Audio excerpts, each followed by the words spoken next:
Hello, hello, hello. Already, I'm gonna invite David up, and of course, Summit.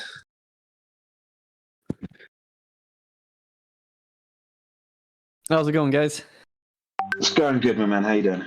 Doing good, doing good. Hi, Good. David also here.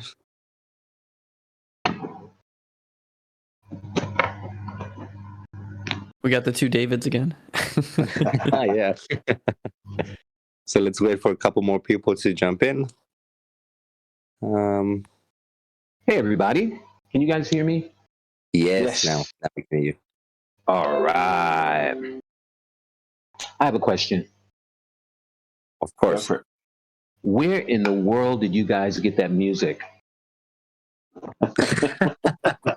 It's the automatic. Like it's by default from Discord.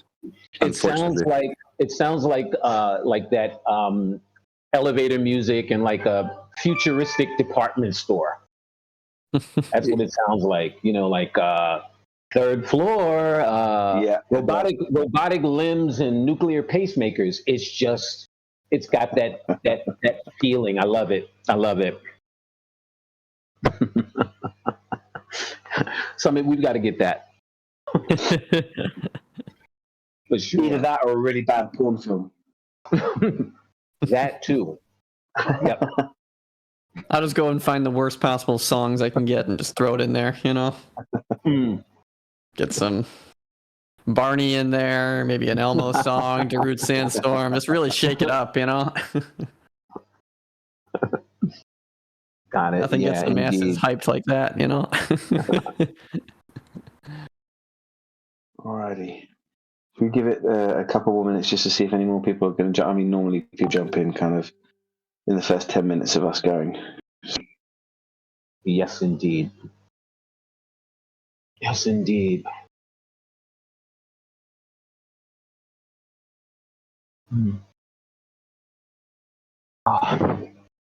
Guys, it is 8 p.m. and it is 97 degrees where I am right now. How's that? Oof.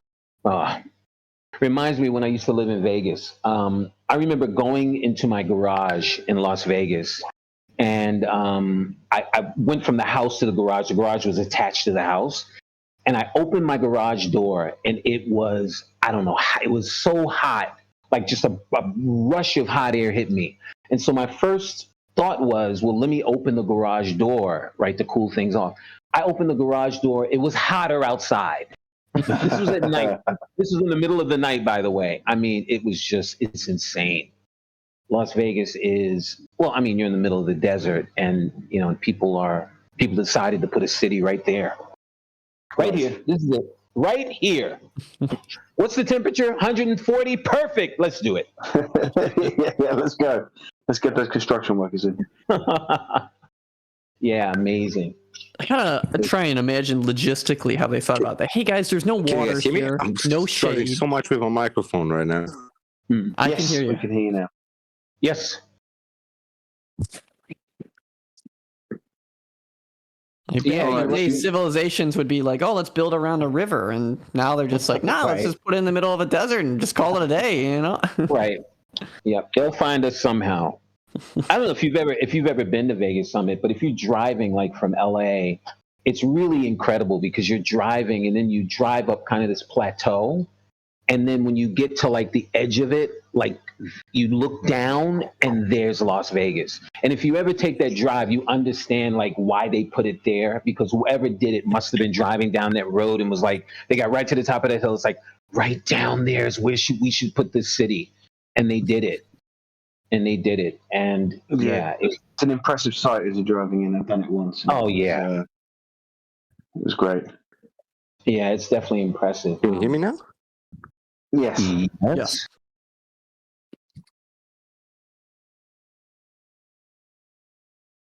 Oh, it's gone again. In and out. The real question, can you hear us? All right, I'll give him 30 seconds to fix it, and if he can't fix it, we'll get started and I'll do the intro. Okay. Can you hear me? Yes. Yes. Yes. Who are you? You're here. Fine. Are you back? Finally. Goodness. That's usually me as I bounce around from locations trying to get my microphone to work.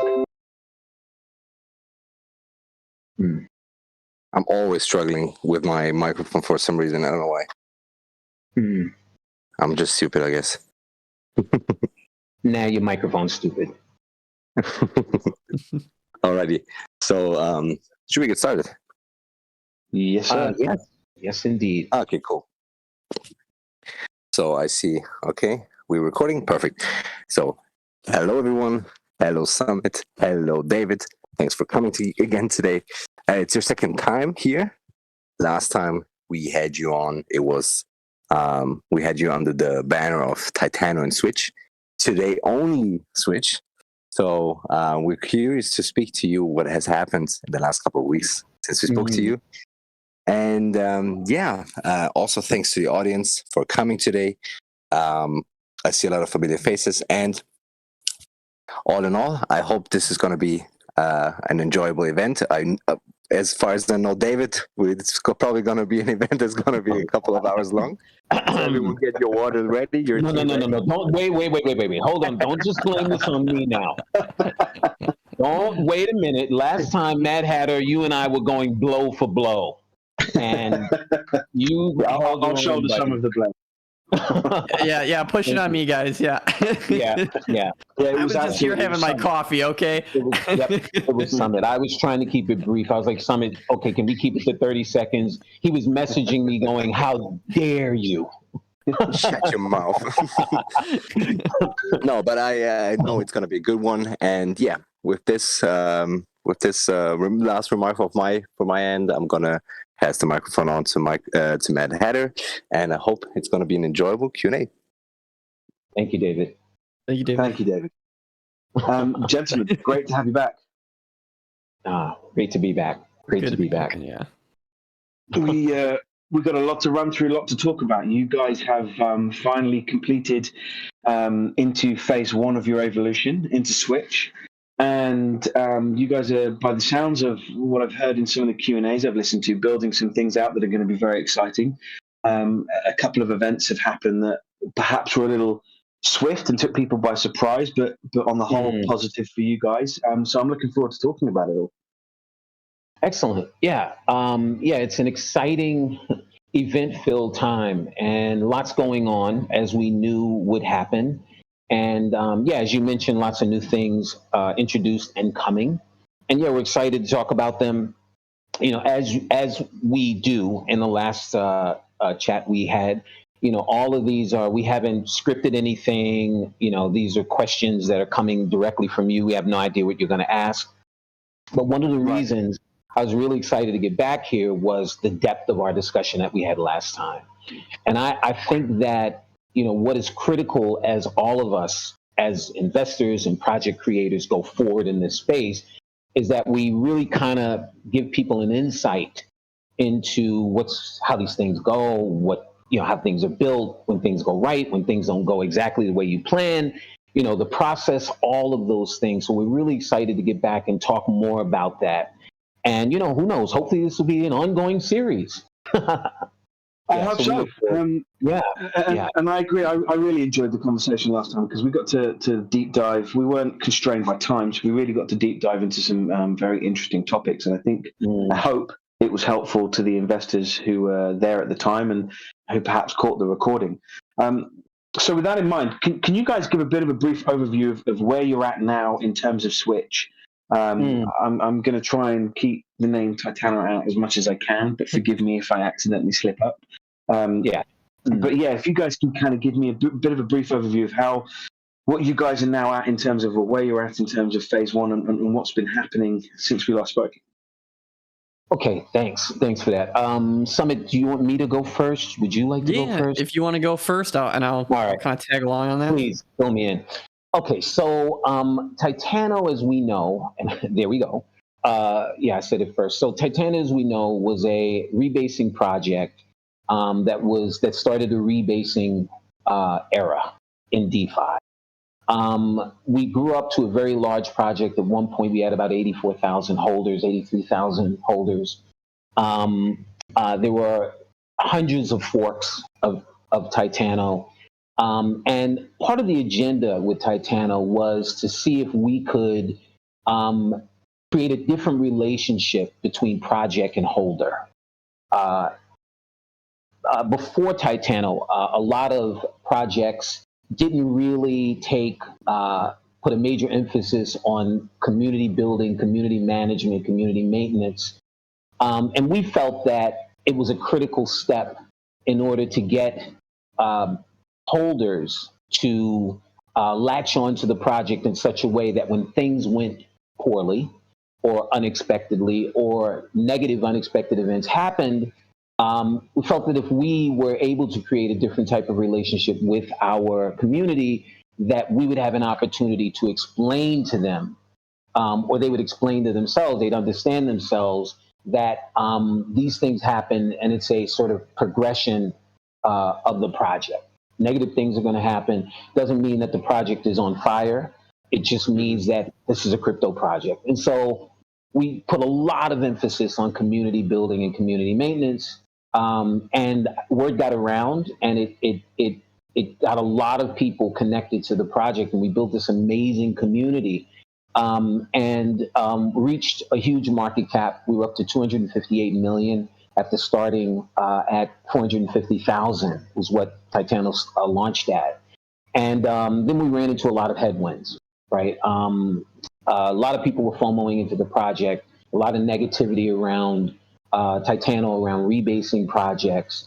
There was this narrative that these projects have a season and that perhaps the season was over. Initially, we tried to counter a lot of this misinformation or a lot of these perspectives, and we found that it was just impossible to do. And at that point, we started looking at where do we move next? And during that time, we had launched our own DEX because we were having problems with PancakeSwap. I'm not saying anything negative about PancakeSwap. It's just the way that they were operating was not supportive of our project. And so we built this DEX called SWYTCH, and found as a result of doing it that there were these potential opportunities with this DEX, because a lot of projects were asking, well, why'd you do that?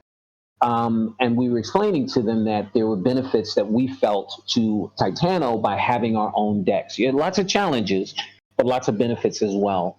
And as we started looking at where we would pivot next in order to execute the long-term vision of TITANO, we focused on SWYTCH. For a number of reasons. First and foremost, we felt that a lot of the challenges that we were having with TITANO was because we were a fringe type of a project, right? A DeFi project that took a lot of sort of explaining, not the project and the project elements, but how it was possible, right? We said, a DEX is sort of proven and, sits right in the middle of not just DeFi, but in the middle of crypto. And so this could be a better way, or a improved way, I should say, for us to reach our long-term visions, to execute our long-term vision. And so we took a couple of months to figure out, okay, if it's going to be a DEX, how do we then end up innovating? Because the guys at TITANO devs looked at themselves as innovators, right? TITANO was an innovation, right? Rebasing was an innovation. And so it was like, how do we innovate a DEX? Where do we start with this thing? If you look on the BNB chain, which is where we are, there are 51 DEXs that are being tracked by CoinMarketCap. How in the world do we convince people that there's a need for another DEX? And when I say people, I don't just mean our holders or people buying the tokens, but it's other projects, it's partners, it's big funders. If we're looking for that, what's our message? Like, what's our positioning in the marketplace? And we took a few months to figure out what that could be, and we came away really excited with what we had discovered based on our research on the data. And from that, we launched SWYTCH. As you mentioned, we're less than a month from launch, with the goal of building out a DEX as a platform, a DEX as an ecosystem that has these products and services and these features that end up supporting new projects and existing projects. One of the things that we discovered that I think a lot of people kind of know, although they may not know the data, is that more than 90% of all the projects that launch, crypto projects that launch, fail within the first 90 days. Right now, most people would say, yeah, because so many of them are rug pulls. Coin Bureau did a video where they talked about that topic, and they came away with their estimation is somewhere less than 25% of all of the crypto projects that launch are rug pulls. And I'd be willing to bet that if you went above like that, that area of crypto where the projects that are launched, aren't really designed to succeed or to last. They're just designed for people with money in and get out if you can. If you eliminate that lower end, right, I would be willing to bet that less than 15%, maybe even less than around 10%, I would say 10 to 15%, are legitimate projects or legitimate looking projects or rug pulls, right? The vast majority of projects that fail because of incompetence of the devs. It was a terrible idea that should have never gone forward, right? Or, some catastrophic event happened. And when I say catastrophic event, I include in that it was something that could be saved, but the devs didn't have the skill set to save it, right? So that's probably at least 50% or more of these projects.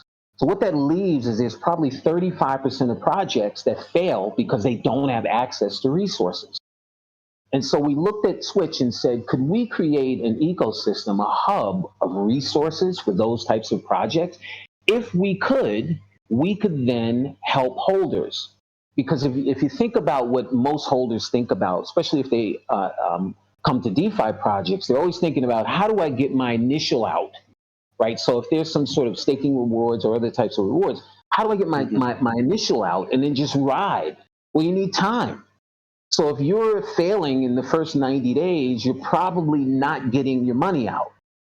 So our agenda is, imagine if we could extend that, if we could do two things, lower the percentage of those projects that fail. Imagine if we could take it down from, let's say it's 93% fail within 90 days. We could take that down to 87%, 85%, and we could also take some projects and have them extend longer. Then it would help holders. It wouldn't just help the projects themselves, it would help the holders. And if we then, there's this big emphasis on security, right? People always saying, well, yeah, it's doxed and KYC'd. And I've consistently said that it sounds great to do that, but doxing and KYCing someone is not going to increase the amount of successful projects in crypto. It's just not. And I'm open to that debate and I'm open to seeing the data, but I've never heard it. So for me, what's going to increase the quality of projects? Well, it's having quality projects. What's going to increase holders having, more returns, better returns, earning more? It's having quality projects. Someone's got to focus on bettering the industry. And we're in a great position because we've been through this. We're in our almost 17 months. What's today's date? In 5 days, it'll be 17 months. We've seen everything. It's been primarily or mostly almost the entire time, it's been in the bear market. So we've seen the worst of the worst. We've had a token price fall and we've had to hold on to our community. With our price down 99%, we only lost 15% of our holders. That's unheard of, right? So we've had to go through everything. We've had hacks, we've had FUD, we've had misinformation, we've had all of these things. And we've gone through it. And a lot of it, we've done the right things. When everyone was clamoring to, hey, you need to do this, we recognized it was a bear market. And we said, when it's a bear market, you build, right? You don't try to fight against the tsunami, right? I've said to people, 2/3 of the people left the crypto space. And most of those people that left were the FOMO people, the enthusiastic, whatever, just tell me the name, I'll buy the token. And what that's left is people who are more discerning, right? And we believe that that's a better foundation to build something, but we've got to be mindful about all of these things as we go forward. So from all this, we launched Switch. Right. Yeah, and I also think that one of the things that I hear you say often is it wasn't working out for us, so we chose to do something else. Which, yes. When you really listen to what that means, it means we're taking control of how we want to move forward. We're not going to allow someone else to have that control. And I think there is a lot of strength in a product saying, or a project saying, I'm now going to take control of where we want to go. And if it fits in with how we see our future and where we want to be headed to, then we're going to work with you. If it doesn't, we're going to be polite. We'll say it's not going to work out this time. We're going to move on, but come back to us when you think you've got something that will fit in. And I think that approach is also very good at setting a solid foundation to create something that can persevere through, the hacks, the thud, the whatever it might be, and come out the other end with a product that you guys believe is going to be super successful in Switch. Thank you. Yeah, that's absolutely right. And this journey has been an amazing one, right? We built this amazing community. I've interacted in Summit, you as well, with hundreds of incredible people, right, who have contributed to our being able to survive this long. And there's a sense of obligation, right, that we have as a result of that. And yeah, it doesn't make things easier to accomplish, but it does kind of make sure that our bearings are set, right? And so as I interact with whether it's potential investors or potential projects we're going to work with, partners, people that are talking about listing on Switch, there's a consistent theme that I have and that the team has that allows us to be clear about what can and what can't happen. And it's not always popular. As we look at Switch and we look at listing projects, like we knew going into it, it's going to be tough. Again, more than 90% of these projects are going to fail. And, we've got to be mindful that when we take a project on, what we're telling the community is, listen, we are behind this thing and we want you guys to take a serious look at getting involved in it. And that's a big responsibility. And as I go around and talk with these projects, it's caused me to really, scrutinize things really, really toughly, or really tough, because of that. We don't want to lead people down any bad roads. And a lot of times, what ends up happening is, like, you think that, like I said, you're going to run into people who are just bad people. That's not what happens. What you run into, like I told you, the majority of projects fail because the devs just aren't able to make that thing work, or it was just a terrible idea. Now, when people come to us, they don't know either of those things. So there's a full head of steam going, hey, I got this thing and it's amazing and blah, blah, blah, blah, blah. And it's our job to kind of, not blunt their enthusiasm, but to kind of look through it with a fine-tooth comb and let them know, look, there's a criteria that we have to sort of bring you up to, like we have to hold you to, in order to make sure that, we do the best that we can do for this community and for you. Like I say to people all the time, I got into an argument one time with a team of people coming, well, that's your opinion. And I said, listen, I'm not giving you, I never try, I don't think too highly of my own opinion, first of all, right? And when I'm going to speak about something, like I appreciate the amount of time that you guys put together in developing this project. I'm assuming it's months. So if I'm going to open my mouth, I'm going to make sure that I at least know what I'm talking about. Now, doesn't mean I'm right, but if you're going to counter something that I say, the respectful way for each of us to do it is with data. So if I say something and you disagree, tell me where you disagree. Tell me why. What are you using as a disagreement other than an opinion? I'm not giving you my opinion. I'm saying factually, most of these projects fail. Factually, when you're talking with us, we have an established community, we have an established project, and the main reason why you're talking to us is you want to get access either to resources we have or to our community. I would love for that to happen. However, we have a responsibility. And if you're talking to me, it becomes a mutual responsibility. We all have to take this on. I don't want to see you fail. So should I say nothing and let you fail? Or should I say, guys, take another month. Focus on this. Have a real hard look at this, because this doesn't really work. And then let's come back and let's launch a great project together. That's the best way to do it. But it's challenging, like I said, because, I'll get a project and a guy's a nice guy and I have to ask, well, tell me your background. You're launching this DeFi project. Do you have any experience in banking or in DeFi or in management of money? Right. Well, I was a mod in blah, blah, blah, blah, blah project. And I looked at it. Okay, well, that's not really a check. That's kind of like an X, right? So the second thing is, have you guys done a project before? I've seen projects fail. It's funny. there's a group that I'm working with, and their whole focus, we're gonna have them at some point on Switch. Brilliant, two brilliant young people, and their whole focus is on crisis management. It came to me. The head of the company is 24 years old, economics graduate, who runs a crypto company. And he said, you know what, David, I watch these projects fail again and again and again because something negative happens and they freeze. They have no idea what to do. And the community turns on them and then they're lost. And that's a reality. I lived through a project like that where the project was fine, but the devs just weren't used to being under the kind of scrutiny that happens when you make an obvious mistake. So, right. All these things are a part of it, and we're trying our best to get it right. It's not easy. As I always say, I'm an advocate for people coming up with new ideas and, the enthusiasm that they have. I'm a supporter of that, but I'm a bigger supporter in trying to have success. And so, you learn as you go along, but what's great about all of this is we've all got the same perspective. We're not trying to get there fast. We're trying to get there right. Yeah, that was something I was going to bring up. I mean, I think it's a testament. What you're speaking on is at its in its simplest form, at its base level, is just a more mature approach.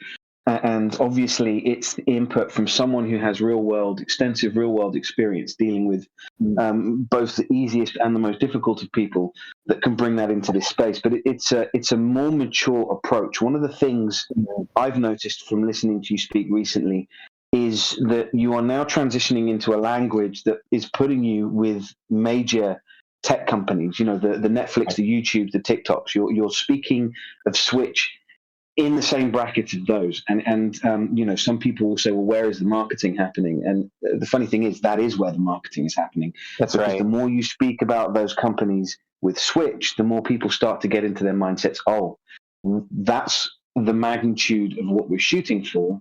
But of course, to shoot for that, it's going to take time. And one of the things that you speak on, like you've said, is vetting these projects. And I found it interesting to hear you talk on the Switch element that you guys want to bring out that is going to be doing this. Is it Switch Finances, I believe? That you guys are going to... Yeah, well, there are two sites, right? One is Switch Finance, which is the main site, right. And then also there's Switch Services that we're launching. Right. Yes. And you guys want a transparent space for people to go and look up both the good, the bad, and the ugly of and the ugly. Project. Yeah, I mean, think about it. Great. Oh, I'm sorry, thank you. And Summit, we will let you talk. My apologies. You're good. But if you're an investor or someone looking to be a holder, and you're looking around for a project, every single way that you touch a project in the crypto space is marketing. Every single way. If you go to their website, if you go to their blog, if you go to their Discord or Telegram or their anything you do, listen to influencers on YouTube, right? Even a lot of the AMAs, it's all marketing. So how can you get an unbiased view of what this project is? You can't, right? So what Switch.Services is going to do, it's going to do a bunch of things, but one of the main things is we want to have, like, projects that we interact with, we want to create a space where people can come and get some unbiased view. Great example. So if someone says to you, like we might say to you, well, look, this project is great, and we're doing all of these things, right? And so your question as an investor is, well, okay, so you don't want me to leave, but under what circumstances should I leave? Like, when will I know that this thing is on fire and I need to get the hell out of here? And let's ask a project owner that. Let's get them to talk about not just the good, but the bad, and what's risky, and how should I look at this, and how should I play it? So we want Switch.Services to be that for people to come in and get unbiased view. It's really, really important. Being transparent and being forthright about, what is and what isn't allows investors to make more intelligent decisions. And it allows, as you were saying, to have a more mature environment. There's a really important reason for this, and it's bigger than Switch, right? And it's bigger than anything we're doing. There's this coming wave of regulation being precipitated by people who have no interest in this industry surviving. None. And if they don't have something to sort of point to and say, well, wait a minute, these guys are working on that themselves. right? They're committed to doing that. And here's an example of it. If there's nothing like that here, if all they've got is the Samuel Bankman-Frieds and the Alex Jasinski and all those idiots, then they're going to steamroll everyone. And they're going to turn this industry into something that none of us want to see. So we've got to do it from internally. I'm not saying that, I'm not trying to put us above anyone else. I'm saying, we've got this large community. One of the things I think we should be doing, and, our team thinks we should be doing, is kind of taking a lead a little bit. So yeah, when a project comes to us and they want access to our community or access to our treasury, it's like, wait a minute, guys, let's do that, but let's make things better for everyone, right? Because then you're not gonna, the moment you have a problem, all your holders aren't gonna be on you 24/7 going, what the hell went wrong? Let's put in the work now. And like I said, it's not always popular. When I talk to some of our holders, I say to them, you guys have a role too.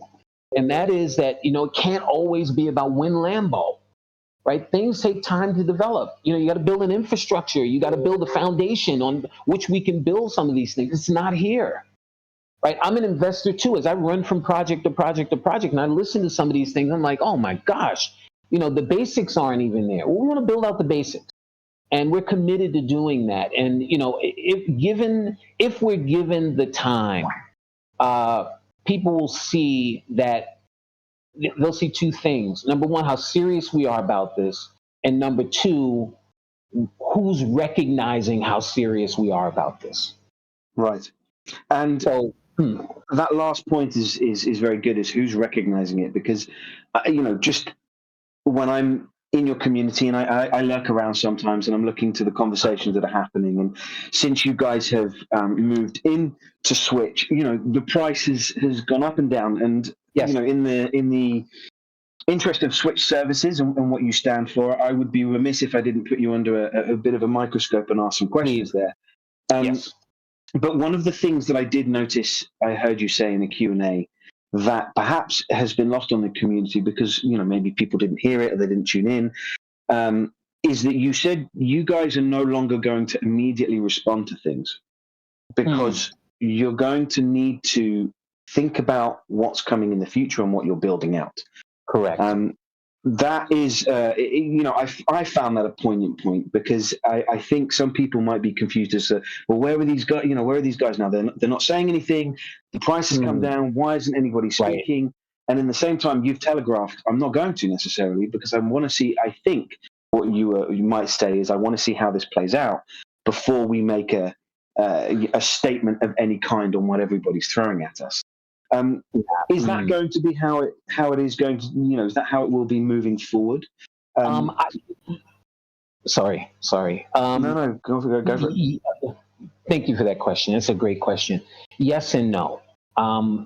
Does that mean that we're not responsive to what the community's needs are and what they think? Absolutely not. I say to people all the time, if you look at Switch, 85-90% of what is Switch is what the community was demanding.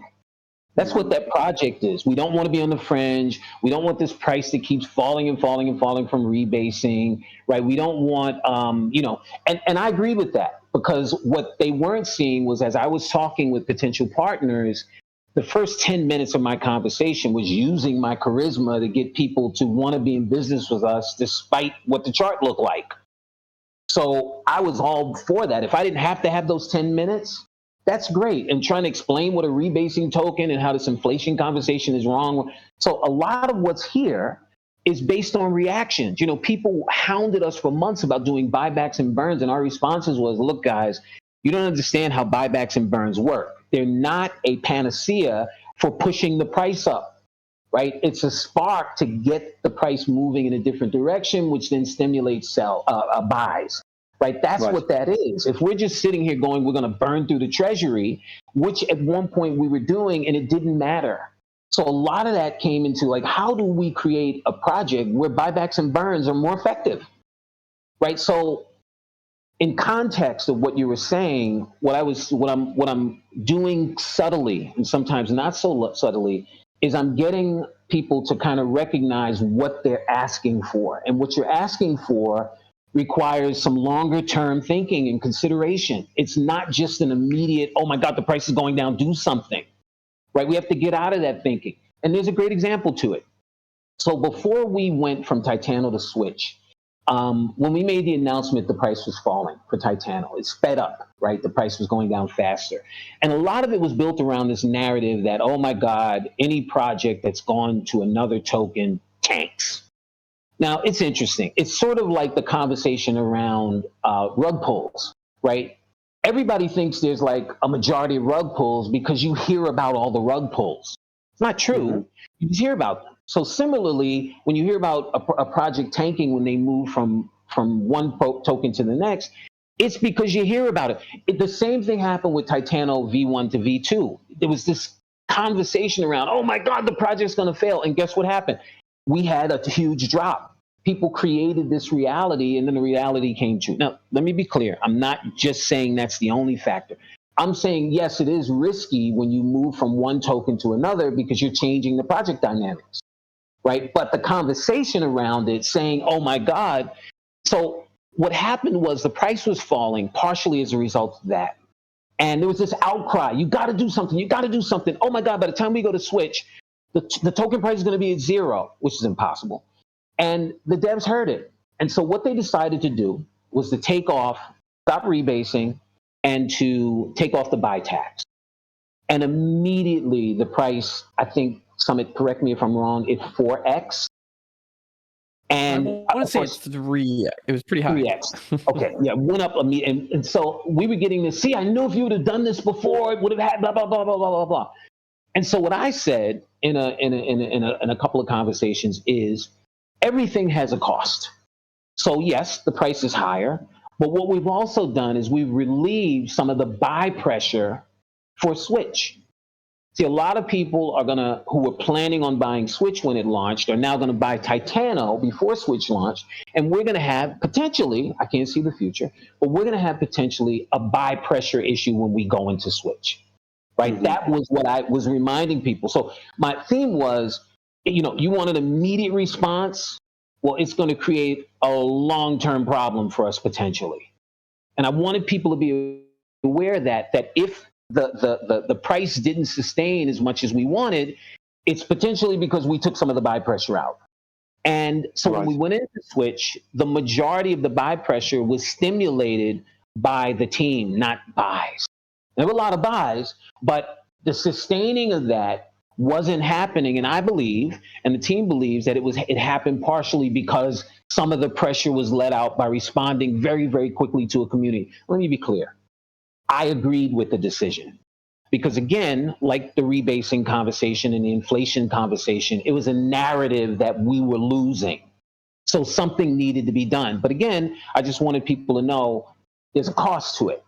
So when I say responding, we have to be mindful, and what we don't want to do is to calm our nerves now. We don't want to sell out our future. So this is sort of a long-winded response to your question about, when I say we're not going to respond, it's like we're not just going to knee-jerk everything. The guys, when we moved to SWYTCH, it's always the same process. If you're serious about it, you figure out things as best you can, you implement, and then you watch and you see what's happening. And there are a lot of factors going on, right? The macro factors, right? The crypto macro factors, the project factors, the community, the sentiment, all of those things are in play. What you put out, those elements, are they working? Are they working in the way that you intended? All of those things need to be looked at, and they take a minute to kind of come up with okay, now we understand, now we act, right? Mm-hmm. And my sort of major theme above that is that's what real projects do. They don't just respond and then do something that, again, curtails their long-term success potential. So that's what I mean in terms of responding. And it's a great pushback. And I'm glad you bring up the buyback and burns, because one of the questions I wanted to ask is whether or not you guys feel that the approach that you took with these from the launch of Switch has been as successful as you wanted it to be, because I can still see that, even some of the questions that I see being filtered into this chat by community members and through your Discord is that there is still a lot of confusion in terms of what it is that the buybacks and burns are for. And for example, you represent when you might have a buyback and burn with a countdown timer. Yes. Personally, I see pros and cons with that. I understand the idea behind the communication it's giving people. I also think it's a double-edged sword that you then create this. Somebody said yesterday, for example, the timer reset. Where was the buyback and burn? Well, it was a small one. Right.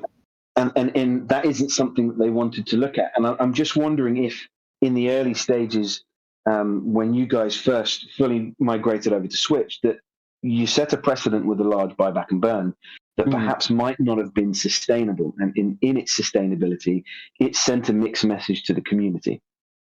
Ooh, that's a great question, which I'm going to throw it to Summit because he hasn't had a chance to talk. Hey, man, come at me, Summit. Let's go. Oh, gosh. All right, hang on. Let me get up on my chair here now. I think when we set out to do buybacks and burns, the narrative that we've always kind of spoken on, and I even talked about it with you as well, was that they're meant to spark interest, right? It's not something that's supposed to be relied on in order to keep a price at a certain level or to keep a certain ground floor. There's no way you can guarantee a ground floor, right? And that's not what the buybacks and burns were supposed to do. It's to keep people excited. It's to give a little green in a chart if you're seeing some downtrend, or maybe push you past a resistance point if you're sitting at a certain threshold. Okay. I think when we first set out to do buybacks and burns, the community, of course, is always thinking, hey, oh my gosh, you guys are finally going to do $500,000 right now. And that's just unrealistic. Nobody is going to be doing a $500,000 buyback burn for multiple reasons, and when we look at doing them now, the values are going to be entirely random. We want to make sure that people know that we can put the money back inside, the community, but we also don't want to be having this expectation of every 72 hours we're going to see $25,000 injected in there, or every 24 hours we're going to see $50,000 injected. And that's because if people know that there's a guarantee, okay, now they're going to go ahead and either buy right before, okay, sell right after, try and game that system. So we're very careful on making sure that it's either random, right? Lower values, higher values, something that has no consistency. It can be completely anything. But we just had that going out. And I think we've learned a lot from it too. We've learned how the community reacts from it. We've learned how people who buy into Switch, is it something that's enticing to them, or is it, for existing holders, is it something that's just kind of keeping them going? And we learn from kind of the, I guess, how would you say, the psychology of the buybacks and burns, of how it plays around. Now, the countdown clock, you're right, it is a good thing and it's a bad thing. It's something that I think was thought about heavily when we were going to introduce it. And part of the reason we wanted to introduce it is it's a way for us to show you, hey, the funds that we have put to the side, right? And B, okay, it's to build some excitement around it, and everybody loves that. As much as we don't want to build too much excitement around buybacks and burns, we wanted to see what the psychology effect of having a clock would do. And I think we can see that, it has that positive effect of it keeps people on their toes. Now they're like, oh, something's going to happen. But it also has that negative effect of, okay, now, it was only a couple $100. Oh my gosh, it was 25,000. So with these buybacks and burns, the main mentality we wanted to get out of it was small sparks, a psychology boost. Kind of see where it can lead, where it can go. I think as we learn more from it, we can definitely tweak it, to see is it something that we keep, going with more money? Do we reduce the cost? Do we take away the clock? Do we count down the clock? Things like that. Because at the end of the day, it really is just a psychological element. There's so many different ways that you can introduce more funds into the ecosystem, but this is just one of those elements that it's a psychology element. But I stress that is never meant to make a ground floor. It's never meant to be something to say, yep, this is what's going to sustain our price for the next 40 to 60 days.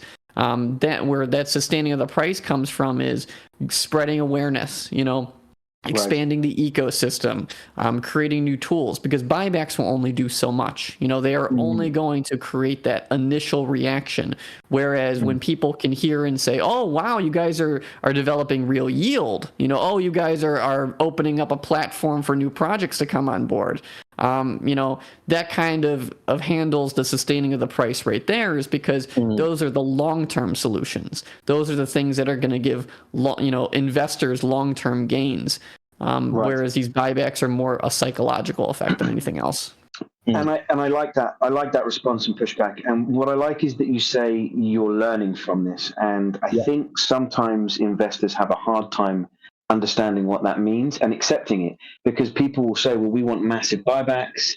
We want X amount to be spent. And you guys might say, well, we did it at the beginning, but we're now learning that actually that wasn't the way forward, and this is how we need to pivot. So I think when people ask those questions, they should be prepared to hear the response. Well, actually, it just didn't work out in the way we thought. We're learning from that. We're going to move on in a different direction. But one of the questions that will be leveled at you, and I'm sure you've already had it, is that people are going to say, well, why pump the price 4 or 5x with these big buybacks? And then, because you can do them manually, why are you then doing smaller amounts? What is to say that we now won't think that you guys are manipulating the price? And that is a fair question. What would be the fair pushback to that? It's interesting. When people were asking me, when we were still TITANO, what can we expect with Switch regarding the price? And my response was, I can't answer that, but what I can say is the guys are going to treat Switch like a new project launch. And although I didn't go into detail, it became pretty obvious when we launched. What did that mean? It meant that they wanted to create a spark initially. So that meant low liquidity, right, and liquidity pool, right, so that every buy would be magnified. And the idea for that was the same idea with every project, right? The first stage of Switch is the token distribution phase, right? It's getting tokens in people's hands. It's making people aware of the project, what's going on. So the project launched that way. Like most crypto projects, probably 99% of them, I saw the way Arbitrum came out. My gosh, they have a big buildup and then the price starts coming down. And so that is what's happening. It's normal that the price will seek its level. But again, that initial pump was to get people excited, and it worked. So, it wasn't just Switch pumping the price. It was also buys that was pushing the price up. So, it's interesting though, right? Because you have to make these decisions.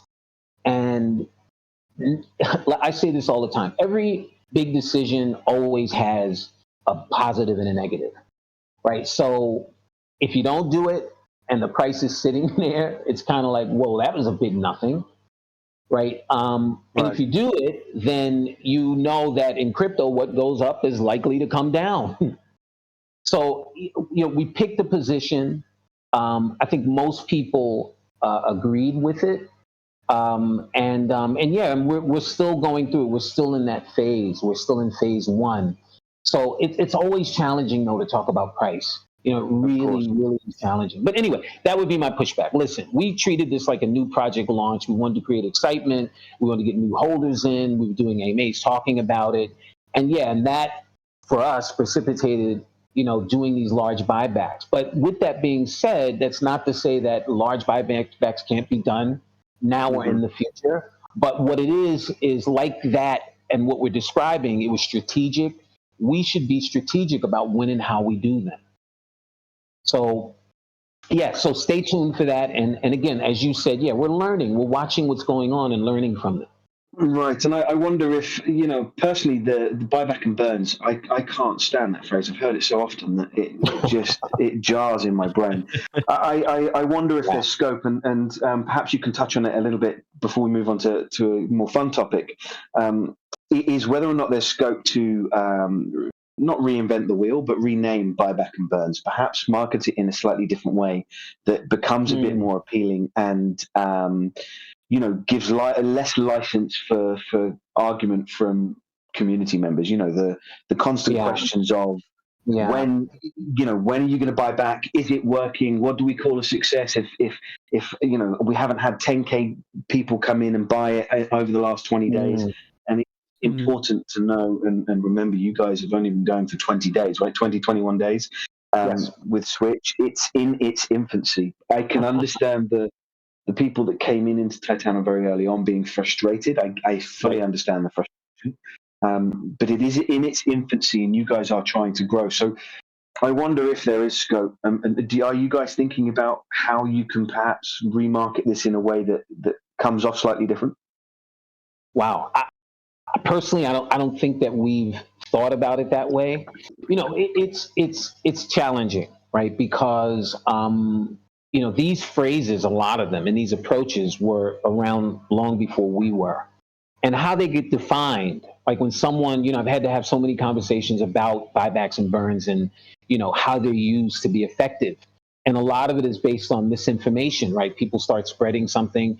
And there have been so many projects that have told people, well, we're just going to burn our token, burn our token, burn our token. The price is going to go up and up and up and up and up. And that is just the fallacy. It just is. I mean, a great example is I listened yesterday to one of my favorite YouTubers, crypto YouTubers, talking about how Ethereum has burned $134 million in Ethereum. And the price hasn't gone up. In fact, it's down. So this idea that you can connect one to the other, it just doesn't work that way. It just doesn't work that way. It's used as, it's a spark, as Summit said earlier. It's a spark.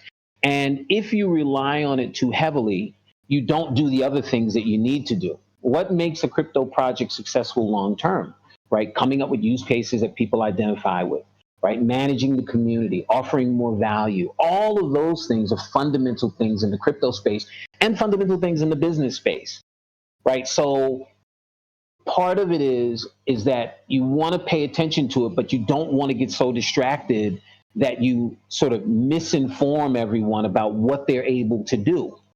So, do we rename it? I think the subject matter just needs to be clarified more. And every time we get an opportunity, like with this one, we try to explain it. Yeah, it's a tool, and it's a tool we love to use when it's going to be effective, when we feel it's going to be effective. But to say it's going to save a project, I tell people all the time, point to the project. Like, give me some more data on how that happens, because I just haven't seen it. And you have to be data-based. You could be emotional, right? But then you got to recognize that perhaps you're going down like a road that's only emotional, and you pull yourself back and you go, well, let me look at the data. That's what I do. For people that don't know this, I'm an emotional kind of a guy. And I recognize that about myself. And so when I'm going down the road somewhere, I'm always going, wait a minute, am I just out there? Like, what data is causing me to go so far down this road? And accept the data, right? Accepting the data is as important as having it.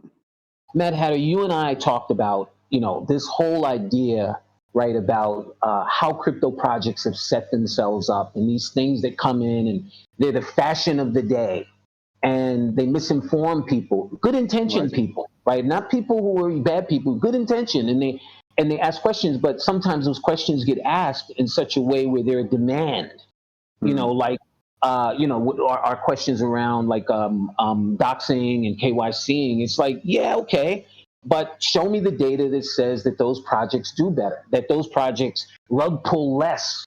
I just don't have it. But I can tell you 10 negative things associated with doxing and KYCing in the way that it's set up in the crypto industry. It's terrifying and it's illegal. And those are big issues. And it's going to stop a lot of people who are great and creative who don't want to go into that minefield. You're telling me I need to give all my data to a website of people that I have no idea who they are?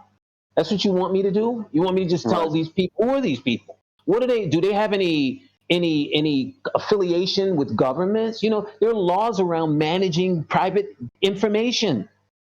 Do they have any? Are they certified with anyone? Or are they just a freaking website of a bunch of people decided we're going to do KYC and doxing? Huh? Right. What And also, happens it gives license to people being cavalier, right? I think you and I are on the same page when it comes to KYC. I understand why people advocate for it. I can understand why it allows people to feel comfortable. But we ourselves here had an incident where someone didn't agree with our approach with them for one of these Q&As, and they started to release private messages. And we said, hey, conversations between us, it should be conversations between us. Now, what's to stop you doing that with my information if you have it, or a picture of my face if you have it, or my address if you have it? What's to stop you going that one step further because you're pissed off with the way you feel we handled ourselves? Right. So I fully understand, and I think you and I are on the same page with that. Yeah. I don't put aside security in this space. That's massive, massive, massive, massive. And I want to be clear. I'm not, well, David, how do we protect ourselves? How we protect ourselves is the same way that it happens in the real world, right? Or what happened with the internet. People don't remember. The internet used to be terrifying. If you went on the internet to buy something, you were literally taking a risk on every penny you have, because it could be identity theft and all of that. People don't remember that. Well, what happened? Right? It wasn't that all of a sudden everyone had to be KYC'd and all these. There were a group of projects that became more high quality, that focused on delivering high quality in all of those security elements. And then everyone stopped, not everyone, most people stopped dealing with those scammy type projects. It's the same thing we're suggesting. If we can raise the quality of projects, it's a security mechanism for all of us. Right? Because then you'll be able to clearly see the difference between something that's likely to succeed or likely to fail. And the added effect will be that people who are creating projects will now create better projects because no one's going to those terrible projects. See, that is a win for everyone. Right? Having someone's data, if most projects are failing because they don't have resources, or the devs don't know what they're doing, or the project's terrible, how's KYC helping you with that? Right. It just isn't.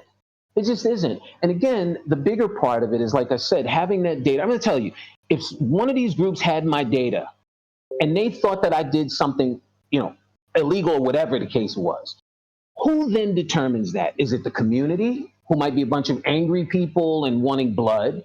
Is it the company itself that does it? So now my data gets released and they find out that they were wrong. What happens? What happens?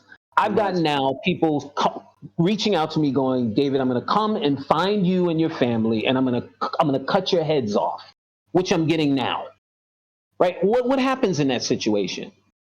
What it'll do is, and this is something we should all be concerned about, it'll scare a lot of amazingly creative people from participating. Mm-hmm. A lot of people just won't be up for that. And we don't want to do that. That's the same type of regulations. We're playing in the hands of the regulators. Now, again, I'm not saying we don't need more security and more other things, but we need to have a measured approach toward things. But again, the bigger point that I was making, and even bringing this all up, is, it's easy to throw out a very quick solution. And that happens too often in crypto. All of these things are complicated. I'm not going to get in a conversation with someone about, well, how do we know you guys are on a rug pull? Look, we've been here 17 months. If all of that doesn't mean anything to you, then this isn't the right project for you. Right? If you have to see this, then this isn't the right project for you. But again, we're focusing on things that we believe are meaningful, right? And again, tying it to data, not to my feeling, not to, well, I think. No. If we can create better projects in this space, it will protect investors, hands down. If we can create projects that sustain longer, it's going to make everybody happier. I agree. And I think it's an important position to take. KYC is an emotive topic. I feel the same as you. I understand the pushback people give. I don't know whether or not this space is mature enough for KYC, because if the space and the investors within the space are not all striving for better projects, then it hasn't hit that maturity level. When you go to a restaurant, you eat a shitty pizza and you decide, I don't want to have this pizza again, I want to do something about it. You don't find out who the owner is and then try and tear down their business, that person's life. You go out and you try and create a better product and sell it, and you say, I can do better, and I'm going to show you how I'm going to do better. That's right. That's absolutely right. And it really is. That's an important way to be looking at this space, and I'm glad you guys are.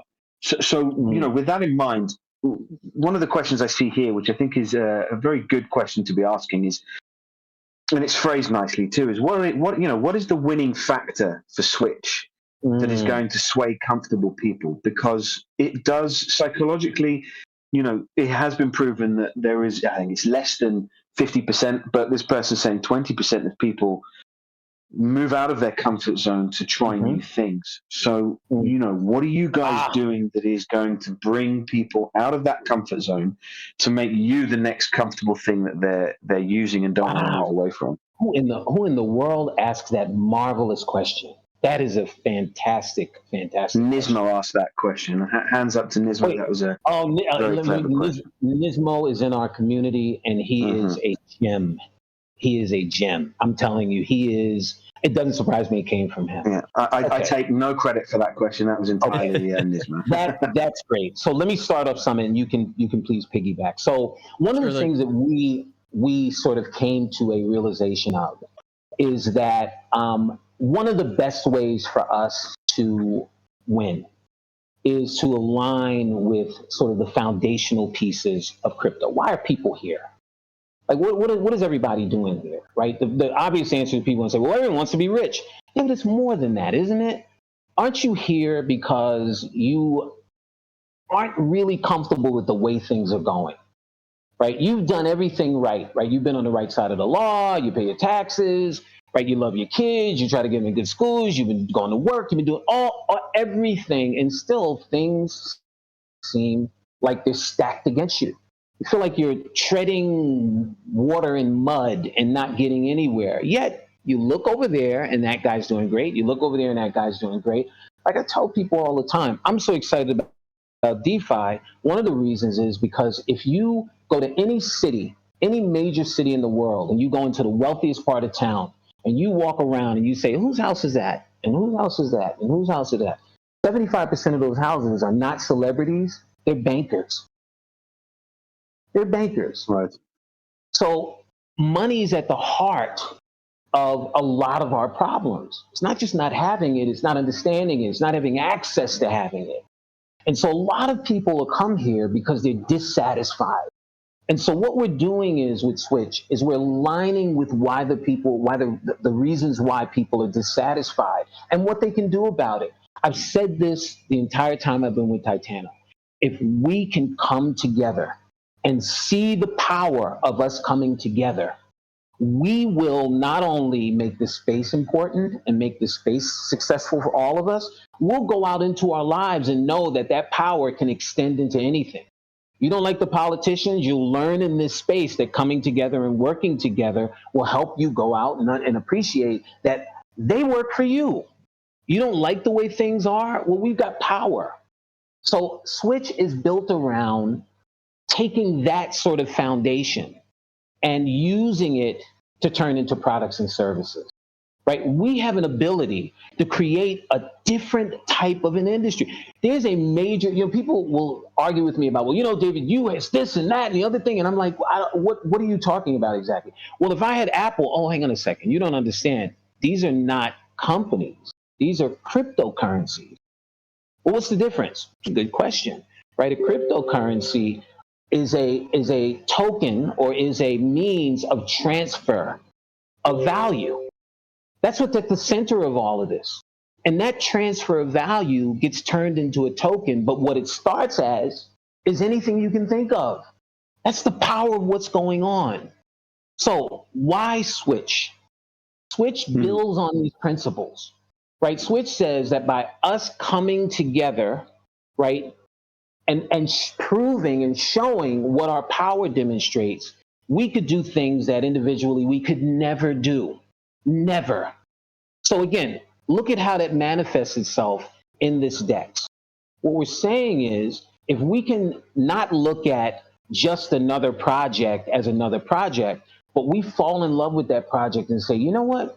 this is a project that we love and that we can introduce to our community and will make everything stronger. Not the project, not Switch, not the community, all of it.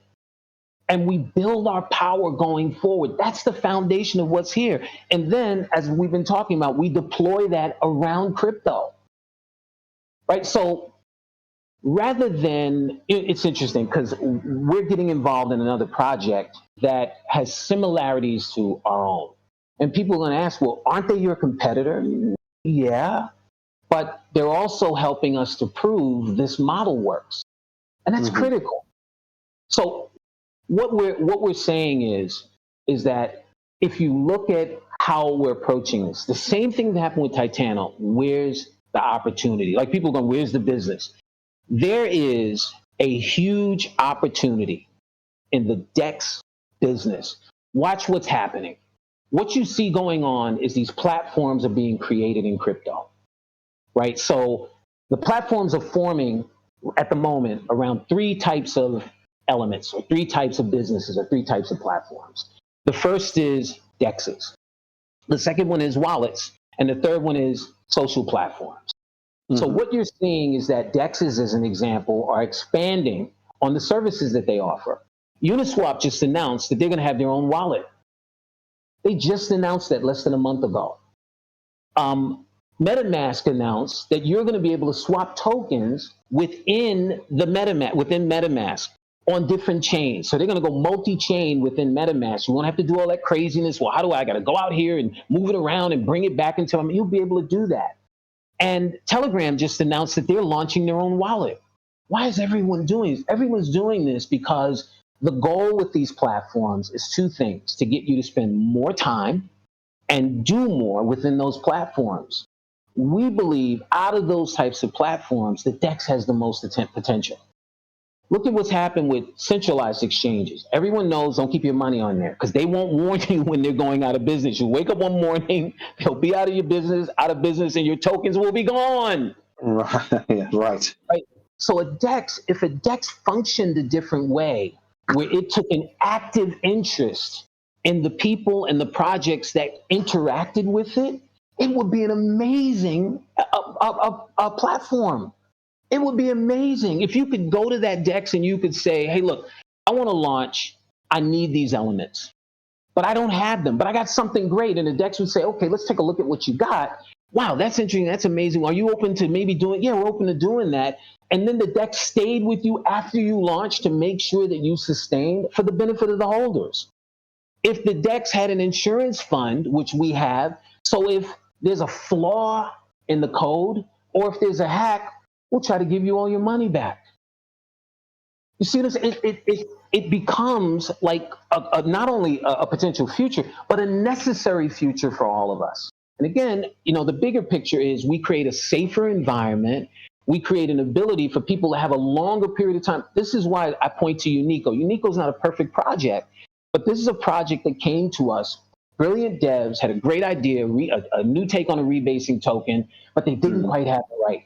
The devs came in and said, look, would you guys be open to having some constructive criticism from people who created the rebasing token? And they said, sure.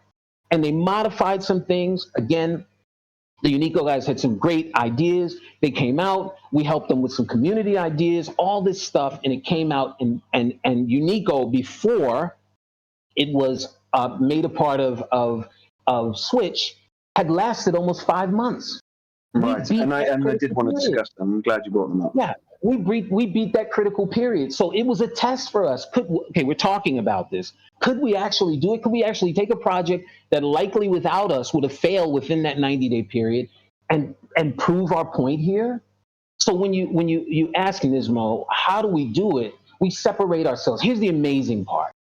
If we came to you and said that we are going to replace Uniswap, which is now on BNB chain, or we're going to replace PancakeSwap, you should run, because no one can do. No one. It's like saying, man, I'm gonna put Facebook in its grave. No, you're not.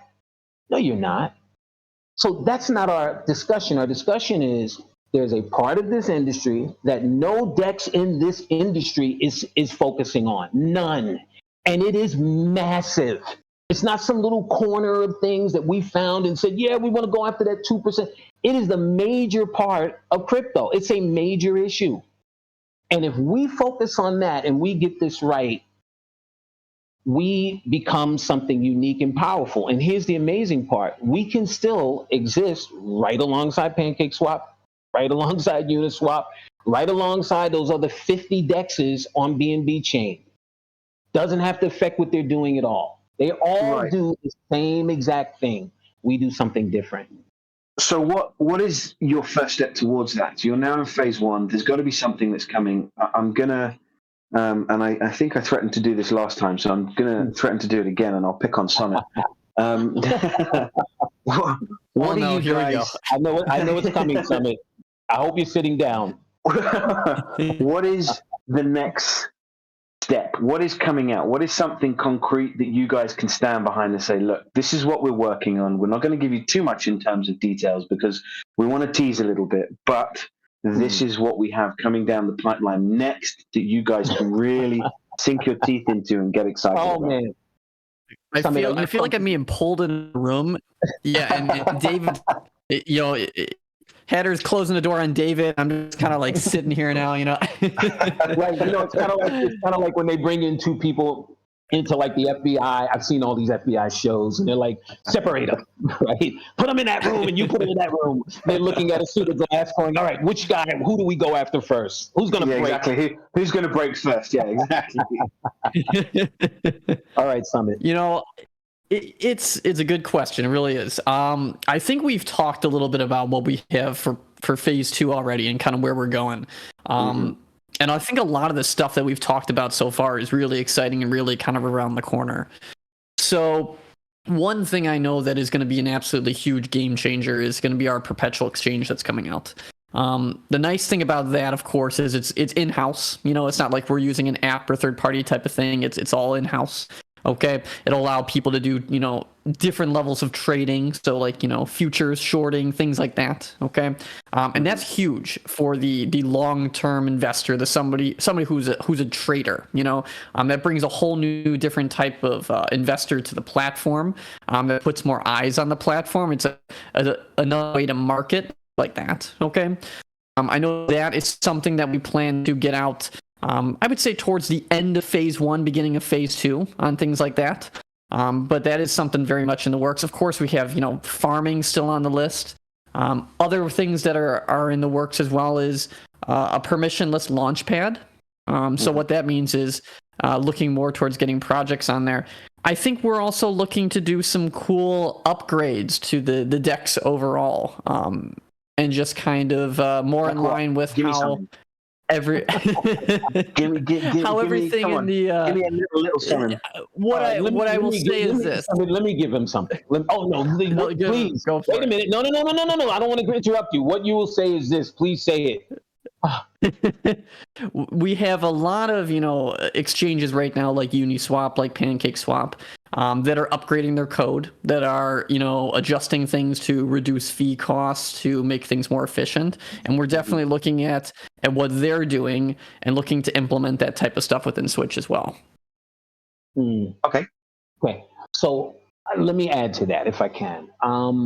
So one of the things that I've said is what we're talking about is not just, our going down some road with a nice story, all talking to each other and just, giving each other high fives, right? Where I come from, right, the business world, same with Summit, same with John, right? We need to see confirmation before we put things in action. And there has been confirmation for us, right, that we are on to something. So that will, in this phase, reveal itself, not with us talking, but by the things that you see coming out that shows that we're on to something. And we've got confirmation that we're on to something. So it's something that we're working on. And part of the reason why I just can't talk about it is it's important to get things out in the proper order. And this is one of the reasons why, as I talk to holders, there are a lot of eyes on us, and we need to be mindful of that, because anything and everything will make a difference. And, so there's some things that are moving, some things that are already in place that will be announced during this phase. Again, that will confirm that we're not just, oh, David, that sounds like a great idea, but how in the world are you guys going to do that? Right.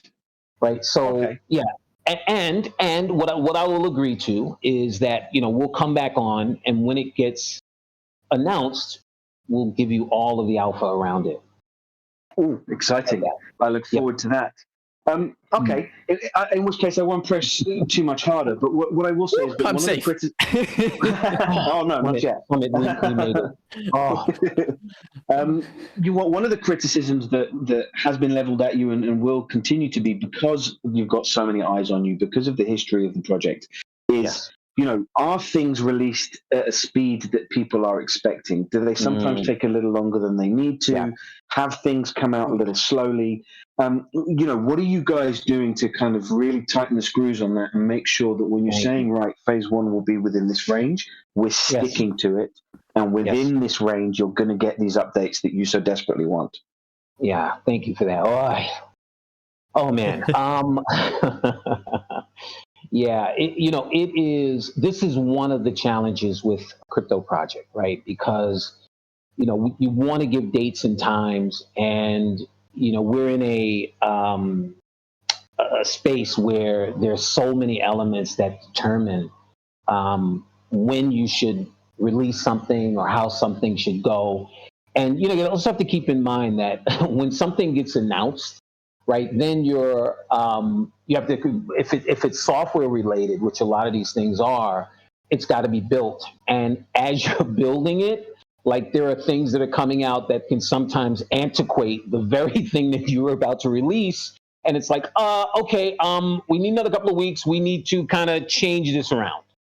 Now, with that being said, there has been times throughout TITANO where my opinion, this is me, my full opinion on it, things move too slowly. And I'm not making any excuses, but what I equate it to is that, I said this earlier today, there are times that you can, if you ever watched a boxing match and your favorite boxer was losing, right? You're probably sitting there going, well, hey man, throw the right hook, just throw the right hook. And he doesn't throw the right hook and he loses. And, part of the reason why he didn't throw the right hook is because he just couldn't do it. And what you learn when you get involved in projects from this side is that you got to work within the capacity of the people that you're working with. So there are a lot of things you want, it just isn't capable. And then what you do is you try to design things. You do two things: design it so the capabilities get increased, and you try and understand, well, okay, so that's not available, right? You're not going to be fast. Maybe you can be better, right? Stronger, right? Or some other element that, right, is as important as being quick. So what's happened with TITANO that people perhaps, I said TITANO, and SWYTCH, that people haven't seen, is they are better at getting things out on time, right? Right. They are. The team's bigger. This is one of the issues, by the way, with Unico and bringing over the Unico team. They are close to those devs. The dev team almost doubled in size. And for me, that was one of the great reasons about bringing Unico over. We can do more faster. So, it is a criticism, and it's one I take on, and it's one that I admit. But, on the other side of it, and this is the difficult part, right? It's, it's really hard to tell whether it was a poor decision until after, right? Like, should you have put that out, like when you said, for instance, we had a little bit of a delay with the launch, but it allowed the market turned around a bit. So it worked better. Right now, I'm not saying, well, that's something we caused. I'm saying that's the crypto industry, right? So yeah, what we've tried to do, and I think we're doing a better job of it, I think some people would admit we were. I think some people would say we're not. But we're trying to be more communicative, right? And we're trying to be, which presents its own issues, right? Because the moment I give a date, oh man, if we miss that date, you should see my DMs. Summit can attest to this. I'll come in. How's the day going, Summit? Oh my gosh, man. Why did we say Tuesday? Right. And it's not that, it's not sometimes that we couldn't make Tuesday. It's sometimes, something came up that was really, really important. And sometimes it was importantly great where we should push this thing back a day or two. But it's hard to explain once you've said Tuesday. Right. So like I said, you work on both sides. You try and like shore up those deficiencies, and you also try to work within those deficiencies. And I think, I'm not saying we've done a great job of that, but we are working on it all the time. So is the approach moving forward also going to be to give maybe a slightly more extended timeline and then finalize it in private, and once it's ready to go, you give your community, so maybe it feels abrupt to them, but you give your community a short period of time of notice, this is what we're doing, to really create and drive that excitement? I think that's a difficult thing, is because if you give something like that, it's always a catch-22. You give too much of a notice, and then people are waiting and waiting and waiting. You give too little, and it's too abrupt. There's never really a sweet spot. It's just it's always kind of gauging. Yeah, you got to pick one and just go, hey, we're going to get this. It was like with Switch. You shouldn't have just given people so much time. That's why the price is going down. But the other side is what? We don't want to give people an opportunity to sell if they want to leave. We had to give people an opportunity. So then people would have gone, well, what? You just give us 24 hours and you announce I wanted to sell. If I know you were going to switch, I would have sold all my tokens. So, you just kind of have to pick one, right? In this particular instance, we were firm on, we want to give people an opportunity. If they were done with being in business with us, sell your tokens. Right. So, a lot of people came at me, man, I knew it. You shouldn't have told anyone, just 24 hours or 12 hours or 3 hours. We're moving now. And just, it didn't reflect their character either. It's a difficult, and, don't take my pushing personally. It's just that I kind of sit in between both the project and the investors, right? I understand why people get frustrated and have this desire to want the information, especially with a project the size of yours and that has the history that you guys have. But I also, from the project's point of view, understand why you guys don't want to commit, because when you've been burnt so many times and then your chat gets flooded with complaints, you want to do what you can to avoid that. So I understand it from both points of views. Yeah, and I don't. When people come at us about it, I acknowledge it. I do acknowledge it. That's not FUD, and that's not unwarranted criticism. It's true. But as I say to people, we got to pick a side here, and it's funny because we go back and forth from it one way and the other. All right, we're gonna tell everybody everything, and then we go back to, okay, we can't deal with this anymore because they don't give us a break, so we're going to tell them less. And we just keep vacillating one way and the other. And I suspect it's going to continue to be that way. I don't see any way out of it, because 50% is like, I want to know, just tell me. And the other 50 is like, we just don't tell anything. Just let us all be surprised. I want to be surprised. I think I go back and forth on it too. But I think we're going to go back and forth on this one. And like I said, we'll change it one way and then the other, depending on the time and how much we can stand at that moment. Sure, I understand. And it's also a case of the investors needing to have, sorry, Simon, I'll let you jump in 2 seconds. No, you're good. It's a case of the investors also needing to have that little bit of faith. One of the things that I'm hearing from you is your confidence. And you're all saying the same thing in terms of, look, we are aiming for phase 2 to be where the real excitement is going to start to kick in. Just allow us to get there. We're halfway through now. We're almost at that line. Just give it a little bit more time. And then if you have complaints, throw them at us if you need to. But, wait until that phase 2, the point we're saying it's going to get exciting, arrives.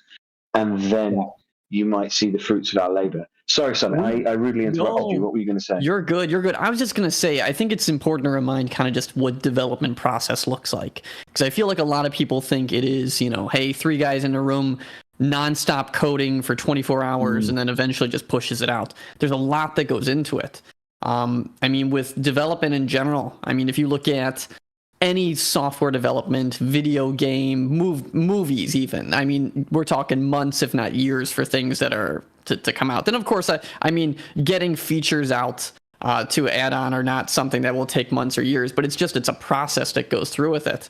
Right. There's always going to be delays. There's always going to be things that happen.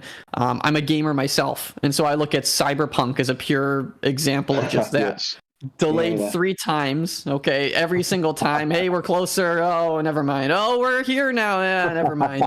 And then and then it comes out and it's broken because they ended up rushing it because they kept giving dates to people because they wanted to give a date, right? They wanted people to be excited by something, but then they're like, all right, we have to commit to something now or else people are going to hate us. Game comes out absolutely disastrous. Nowadays, they fixed a lot of it, but it just goes to show, even with teams that have all of, these developers, all of these amazing people behind them, development will always change. Timelines can always change, and it's important to know that, when you're in this field, you are in a development field. Crypto is half finance and half, software development. So when you're looking at that, you have to look at I got to make sure I make a sound financial decision depending on the markets, depending on what people need, depending on the psychology of everything going on right now. And then you have to look at the software side where is this something that's able to come out? Is this something that we can commit to? Is this something that has been tested enough? And you have to strike a balance across both of those. If it's the right market time, but the software isn't ready, well, then you can launch it just in time to hit the bull, but now you have something that doesn't work. But if you also launch something where everything's working and it's not the right market time, it falls flat because now you don't have enough traction that goes behind it. Yeah. So it's always playing this game of what works better in the right time, knowing both of those two things. One thing I wanted to add, Summit, and very well said, is also the security aspect, right? We just saw, I think it was Sushi Swap, right, that had an exploit, right? We saw SafeMoon have an exploit, right, because they rushed to get an upgrade on a piece of software. So there are all these elements that come into play, right, that are a part of this. And this is not excuse making. It is just how it is. And ultimately you're right. It is a software development business. And when you're trying to do new things, and even, sometimes it's even more tricky.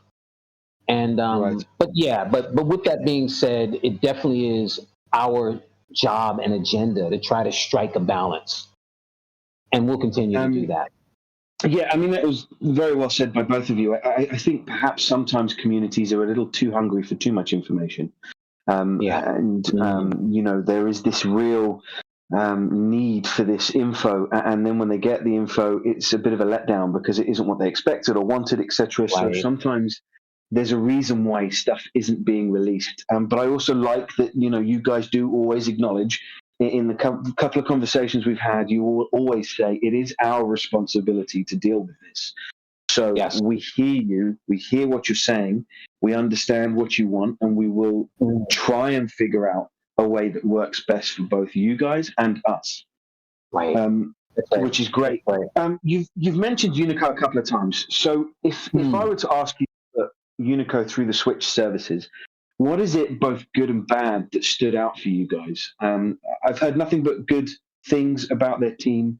I know I've spoken to them myself. I did a Q&A with them. The main speaker was lovely. I know they're always very willing to help and work with people. But as a project, obviously there would have been a bit of a vetting process for you guys, where Switch Services comes into play in its infancy. What did you guys look at when you were thinking about the process of absorbing them? Good question. Great question. Unico was a relationship that started with the devs. It was an unusual project because typically John, Summit, or myself, who were on the front lines, would bring the project in. The devs alerted us to a project that they thought, from a protocol standpoint, was a brilliant look at a rebasing token.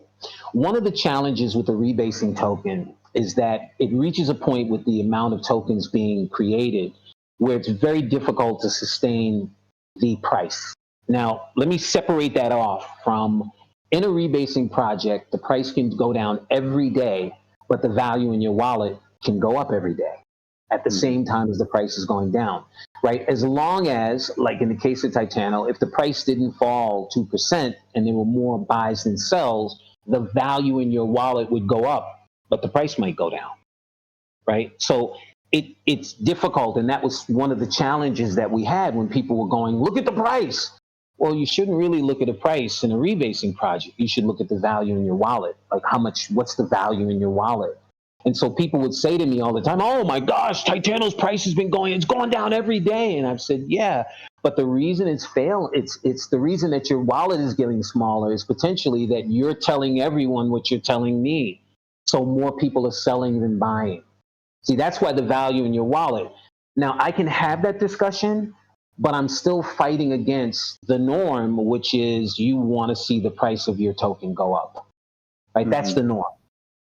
Unico figured out a way to have the price of the token go up. And it took away that issue of everyone saying it's a rebasing token, the price of the token's going down. The devs looked at that and said, it's brilliant. That's brilliant because it takes away a fundamental issue, right, with rebasing token. So they were, then they got in communication with them and found out that these guys are smart. These guys are, like, as you mentioned, you've had them on here. They're really great people. We got a chance then to interact with them and talk with them about what they saw and where they were going. And there was a camaraderie there. It was like, man, we really like these guys. They're smart, they're open, they're listening, they're asking good questions. They want our assistance, they want to succeed, right? They want to build a great community. It was like the foundational pieces and parts for getting in a relationship with them, they were all there, which is why, Unico became the first incubated project and why the devs decided, you know what, we're going to put $1 million in their liquidity. Unico came back and said, great, we're going to do a multi-sig wallet so we can never take that money out, all these things. And it was not one single argument, not one single debate about anything that was major.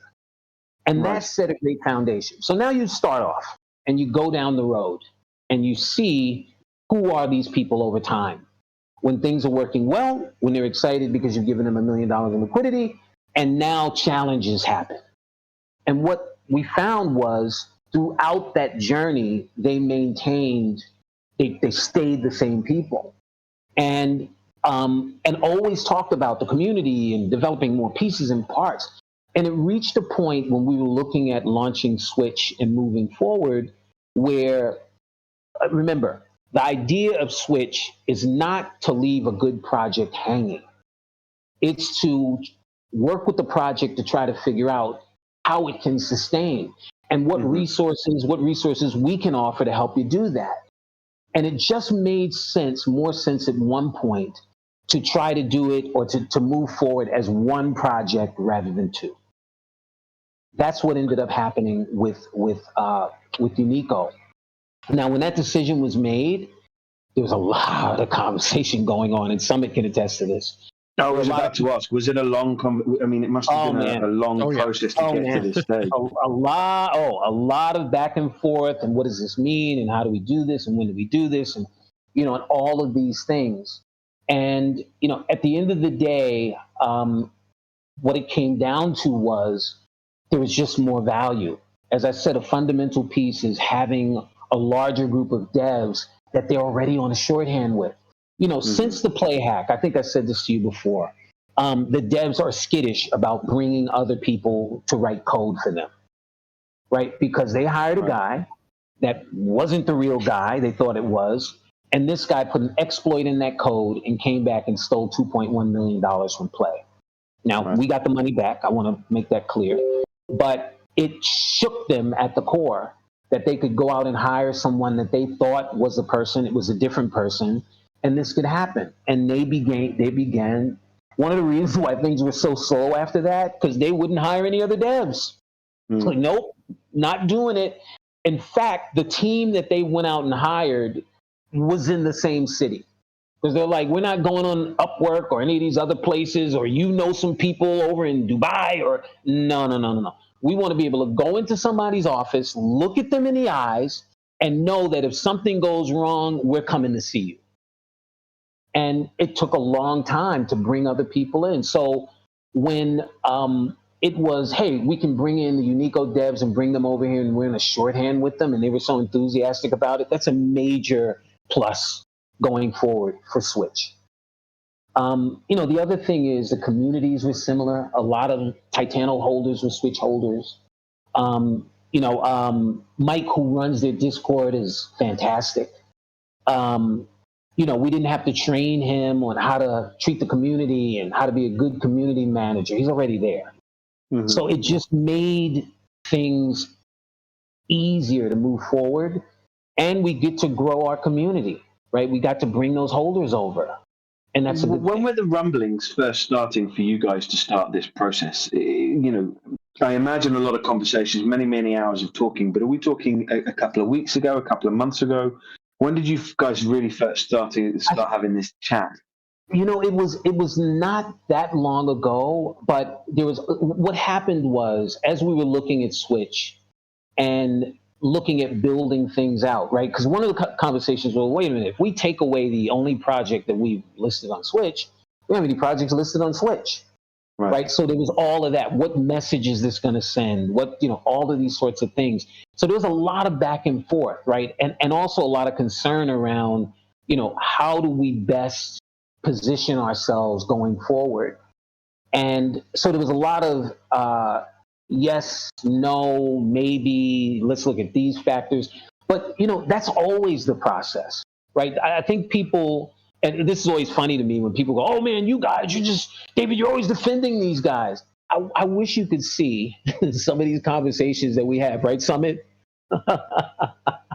It's brutal. God, yeah. Brutal. Right? What? Not, no way, no how is that going to happen. Right? But it's important to do that. The great thing about it is everybody's got a great intention, right? Everyone's got the same intention. We just, sometimes we see things differently. And one of our jobs is particularly from a community standpoint, is we'll say, if you do that, I don't care what your intention is, here's what the community is going to say. And that's a legitimate argument. So, what do we say? Like, what's our rationale that counters that particular conversation, that overwhelms that particular conversation? Again, as I said earlier, all of these approaches have pluses and minuses. If you're looking to find something where it's just 100% win, boy, I'd love to have one of those, Summit. Just please give me one. Give me one. No downside. I'm glad you say that, because one of the questions I have, I think it's important for people to understand and this isn't me wanting to focus on the negative. I actually think a lot can be learned from where people find the minuses and what it is that you considered when you were approaching this process. So is there one thing in particular that stood out that you guys looked at and had a real internal conversation with yourselves about in terms of whether or not this was going to be a good idea because of X, Y, and Z? Putting all of the nice stuff about the team. Yeah, a couple of things. So we have, as I mentioned earlier, an amazing community. I got people who've been here since day one when this was TITANO. And, we have to, and we're talking about this right now, right? One of the promises that we made as an example is we're going to give a benefit to long-term holders. And everything that we do until all that is laid out and done has to make them feel like they're not being paid attention to. It has to, right? I'm a freaking long-term holder, right? And I feel it. I feel it. But, as I said, so that was an issue, right? And that was a long conversation. Guys, if we do this, it's going to seem like we care about the new kids before we care about the people who have built this damn thing, right? Now, the challenge with that is we're building out what we're going to do, and it's not that it's just not ready yet.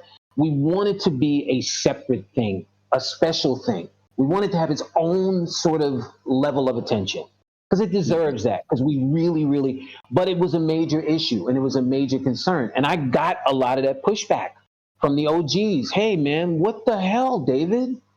What about us?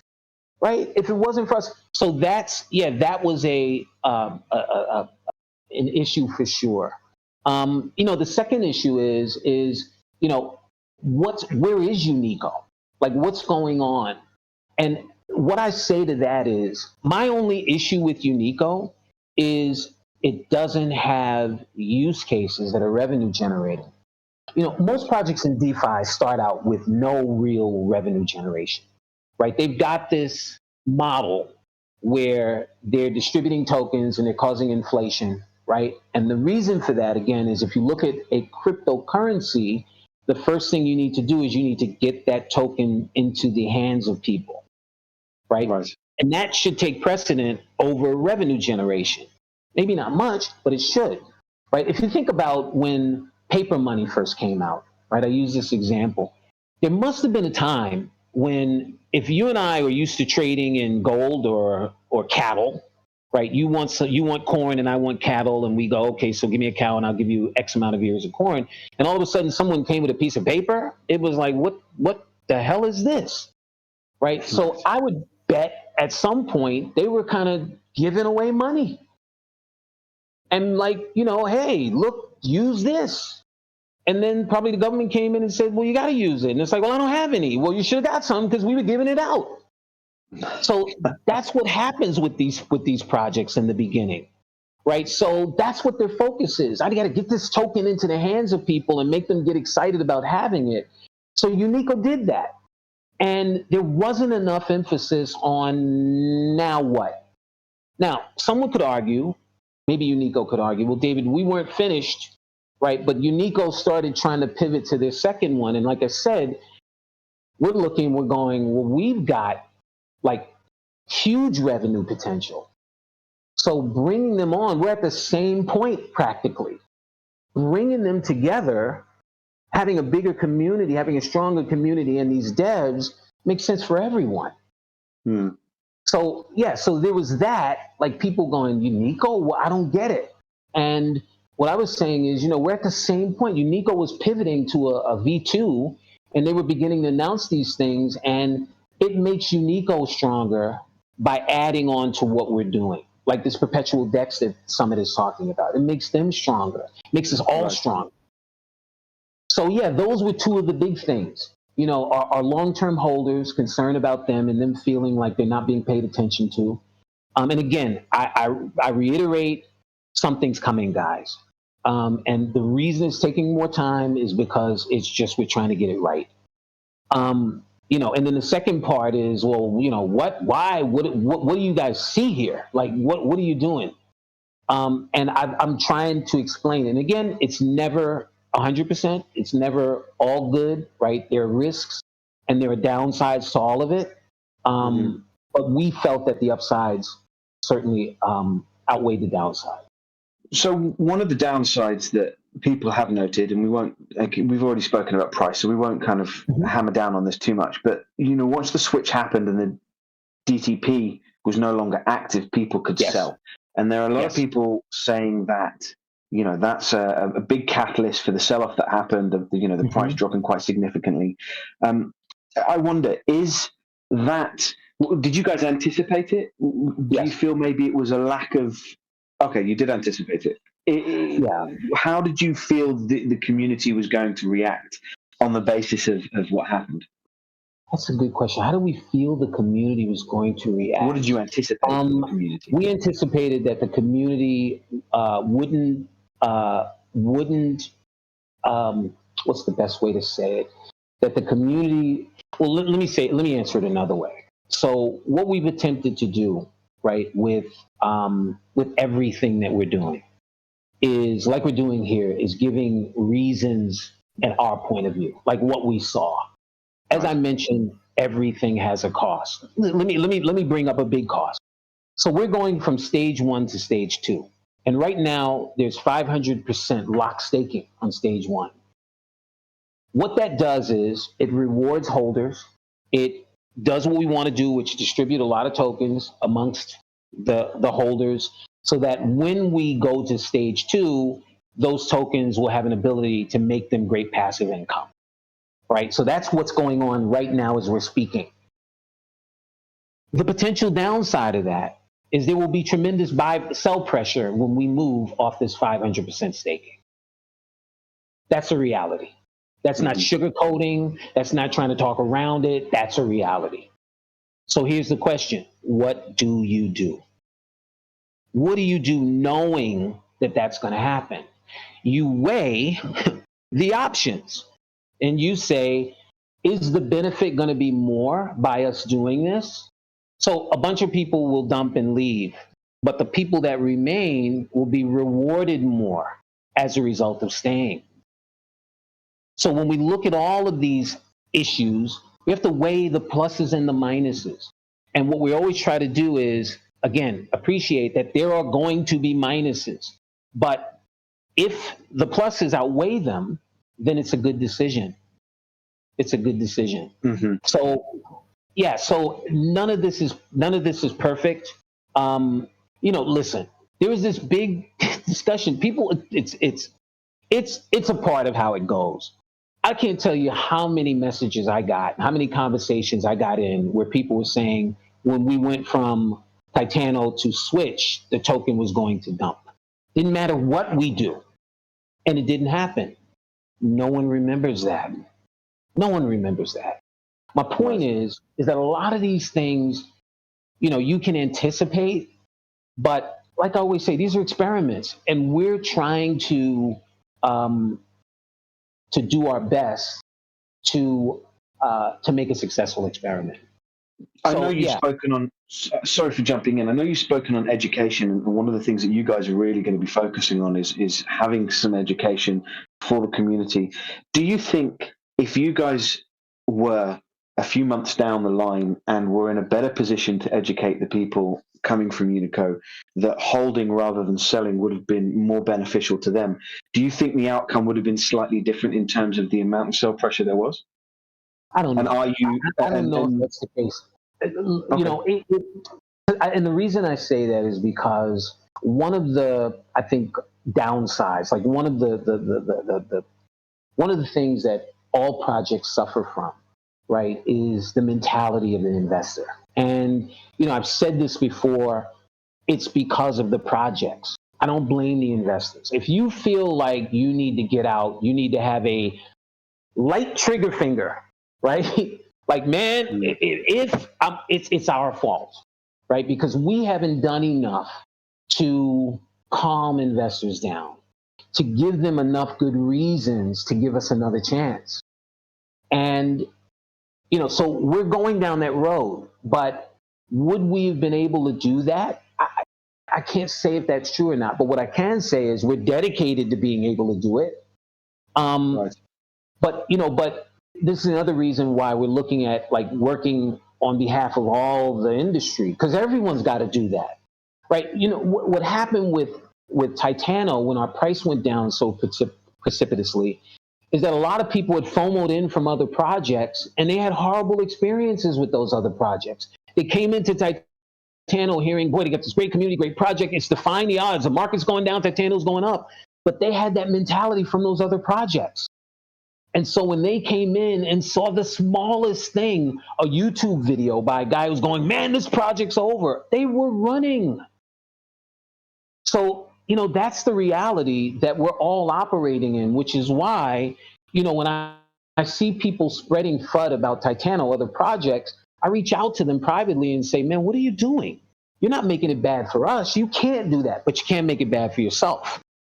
Right? Because you're going to create this mentality amongst people who are then not going to give you the benefit of the doubt when you have good intentions and great ideas. You just need more time. Right.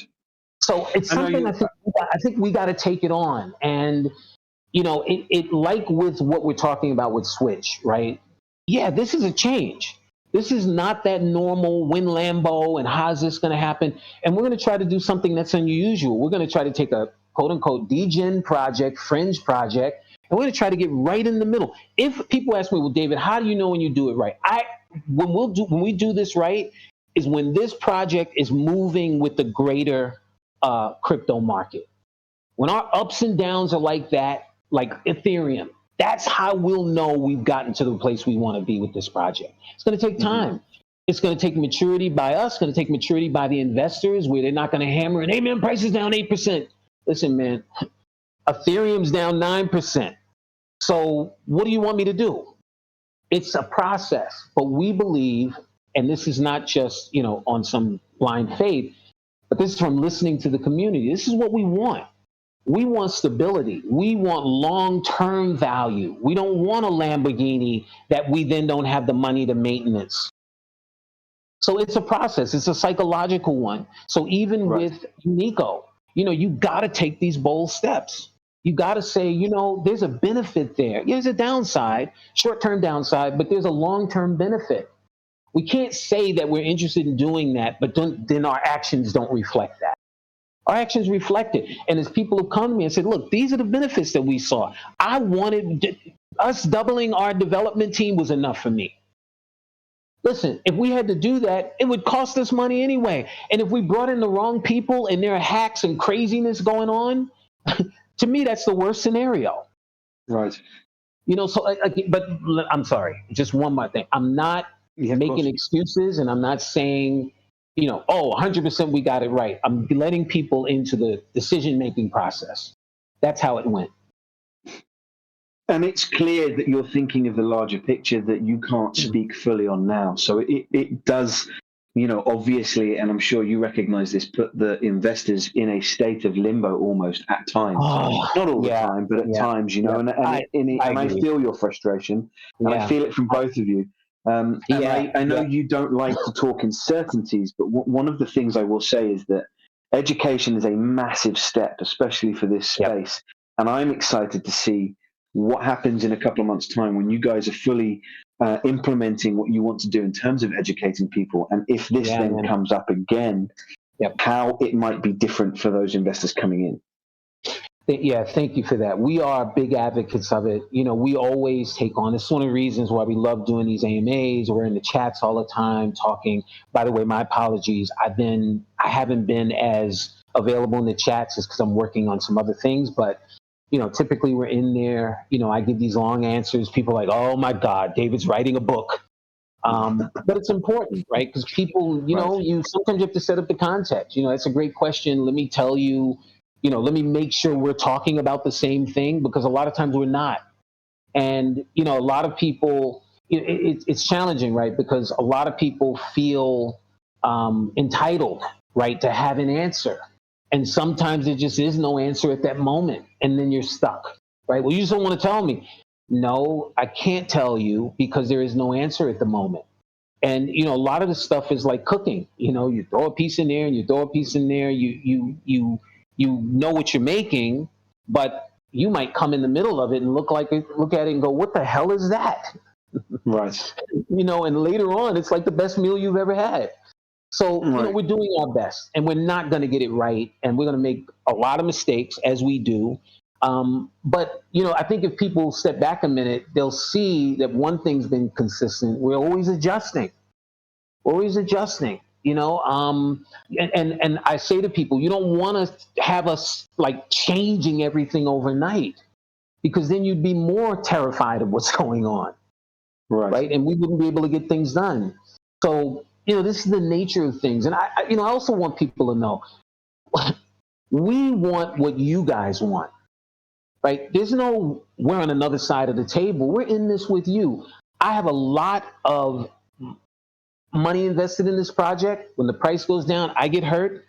Summit gets hurt. Our families get hurt. Our friends get hurt, right? We are determined to make this thing work.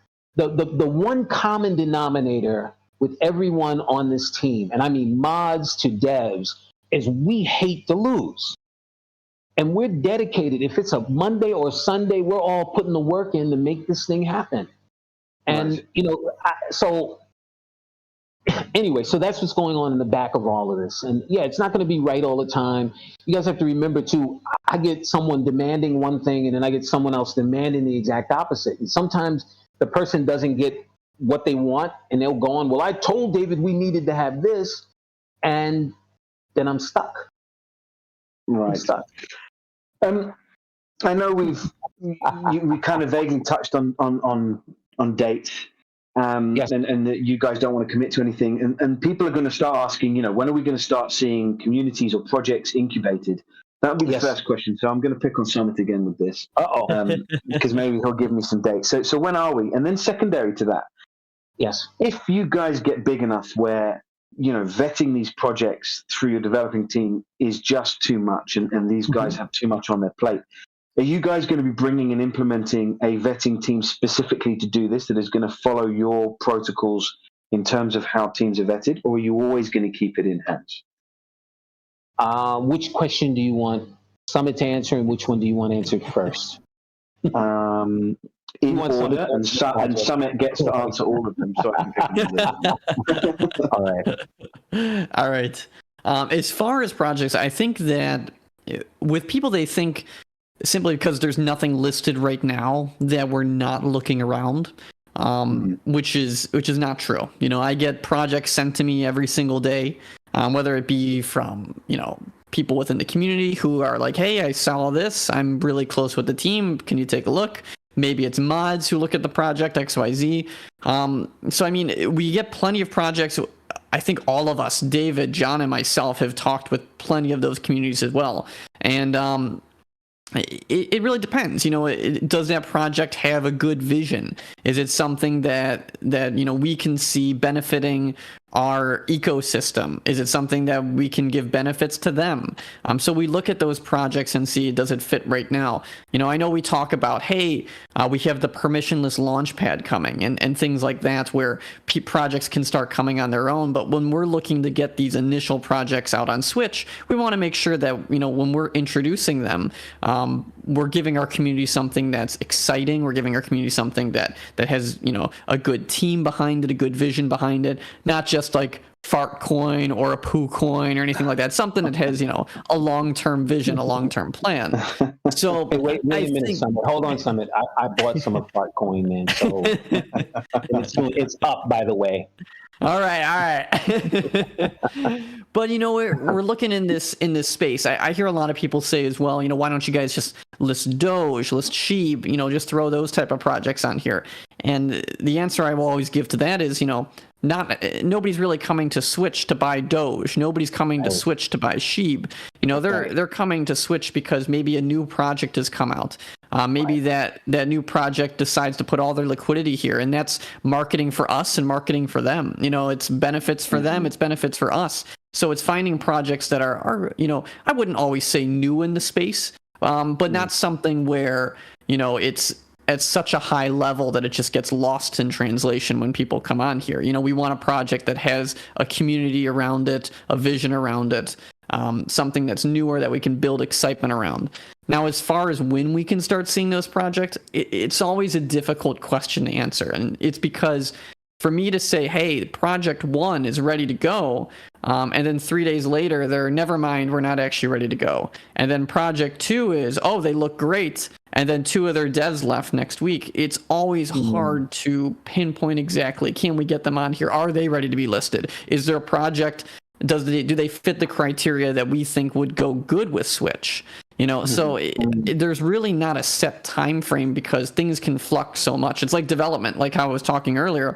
You have one thing one moment, and then the next day, 24 hours, things can make an entire U-turn circle. So we want to make sure that these projects are 100% ready to go on our end and 100% ready to go on their end, so that we can announce it to the community, build excitement around the community, and then get that traction going. So I can't really say a date. I can say that we can expect to see, I'm going to use that fun terminology again, projects coming soon. I hate using it. I'm sorry. Let me add, go for it. Let me add something to that, and I want you to get back to the second part of this question. But, so when we started this process, we were all really, really excited. Let's go out there and let's find some projects. Right. And so we've been consistently comparing notes. You got anything? Well, take a look at this one. What do you think? I wanted to get your opinion. Well, give me your opinion first. I don't really like it. Well, I don't either. And so what we've been doing is we've been modifying like how we look at things. And part of this has gone into our positioning of Switch, right? We went from, hey, we're going to jump out there, find a lot of great projects, have them list on Switch, and we'll be flying, right? Because remember, it's not just about listing projects. We want projects that fly and that create volume. If they're just sitting there, like, once we announced that we had our DEX, a lot of projects in the space, not a lot, but some in the DeFi space launch DEXs, right? I invite everybody, go take a look at some of those DEXs and look at those projects that they've launched and look how much volume they've got, right? A project just sitting there doesn't mean anything. You want a project that people are excited about. So where's the volume? We need to find projects that do this. So we were out in the space and we began to look at it and say, you know what?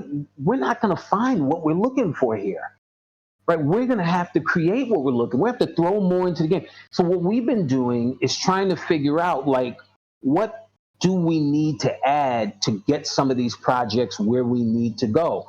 We would have never launched Unico in its form that it came to us. It's just they were further along. So, as we do this, it's getting better and better and better. And two more things. Number one, as we're elevating what we're doing, we're starting to see bigger projects have conversations with us. Better projects have conversations with us. Now, bigger projects means takes more time. We got to have more back and forth. We got to negotiate more. All those sorts of things. So, I just want to reiterate what Summit is doing. We're not really looking for quantity.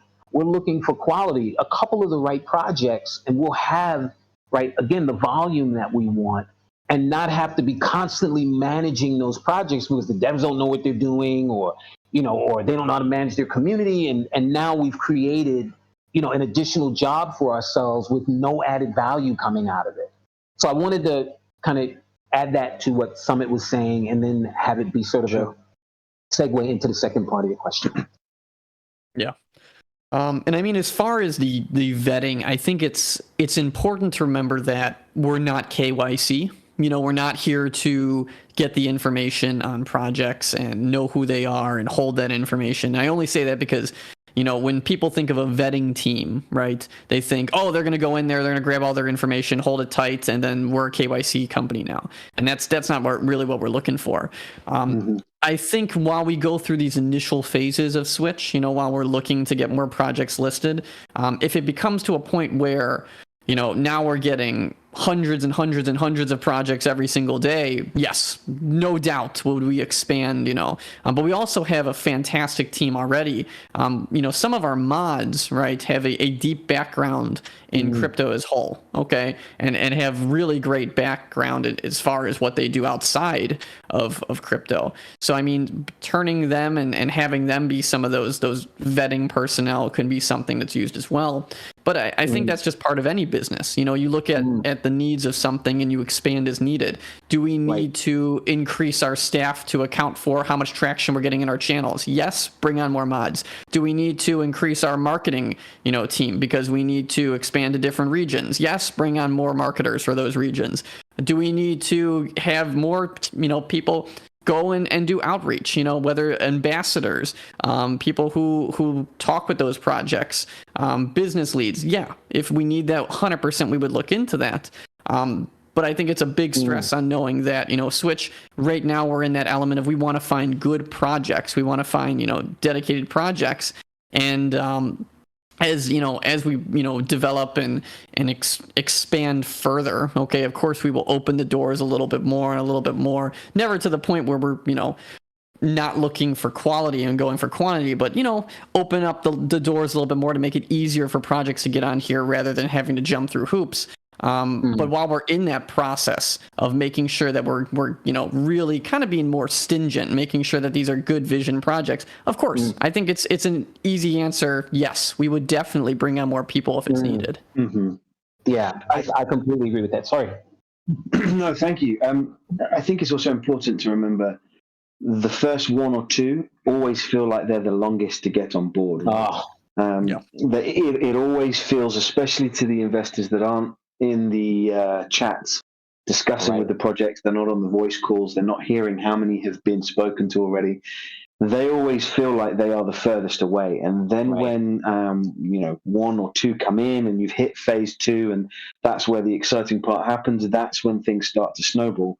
And, very quickly people will forget the time when there weren't any. Yeah, one more thing I want to add to that, which I don't want to be a big issue, but it is, I think, important, and that is, we talked to dozens of projects, and if we missed one, right, that turned into a winner, well, where is it? Where's that project? Who's saying, oh, I went to the SWYTCH guys and they were, they rejected me and I came over to here. We're not being prohibitive to anyone, right? We want to find great projects, right? And I'm in some great conversations right now and moving projects along right now. And it's a great process, right? You get to learn something about these people. You get to, it is a major benefit to you if you can find out a person's personality when you reject what they offer. I do that all the time. What do you think about this? I think it's terrible. And just listen. And here's why I think it's terrible. Because you learn a lot about someone when they go, when you say that to them. Not to insult them, but to let them know this is freaking serious. You can't just throw something out here. This has to be, these people who count on us to make good decisions. And, if you haven't taken the extra time to kind of put in the work to do that, then what are we talking about? And if the person doesn't respond, and I've had people go, you know what, you're right. Let me go back to the drawing board. Like I said, I'll tell people in a second, dude, take another month. Put the time in. And but like I said, as a result of going through that process, it helped us to develop even a vision for SWYTCH, because no one's doing that, right? You go to Pink Sale, you put your project out, and I bought projects on Pink Sale, right? It's like playing Russian roulette. It's like, oh my gosh, what? Oh no, not. Gosh, I love Baby Shiba Inu, Loki, Floki, Minoki. Oh man, wow. Summit, maybe we should just launch a few of those. I think, like I said, it's time is. It feels like it's a long way away when you haven't got the one or two in, and then when they finally come and people see, those projects come in and they are as successful as you guys say that they're going to be based on the vetting. That's when I think the community will get excited, and V2 is, V2 is part of that, right? One of the questions I had is, I'm sorry. Before you ask that question, I'm sorry. One more question. One more answer I want to say. And here's the other thing too. We are wide open. If anyone listening or anyone knows anything, I had this conversation earlier today.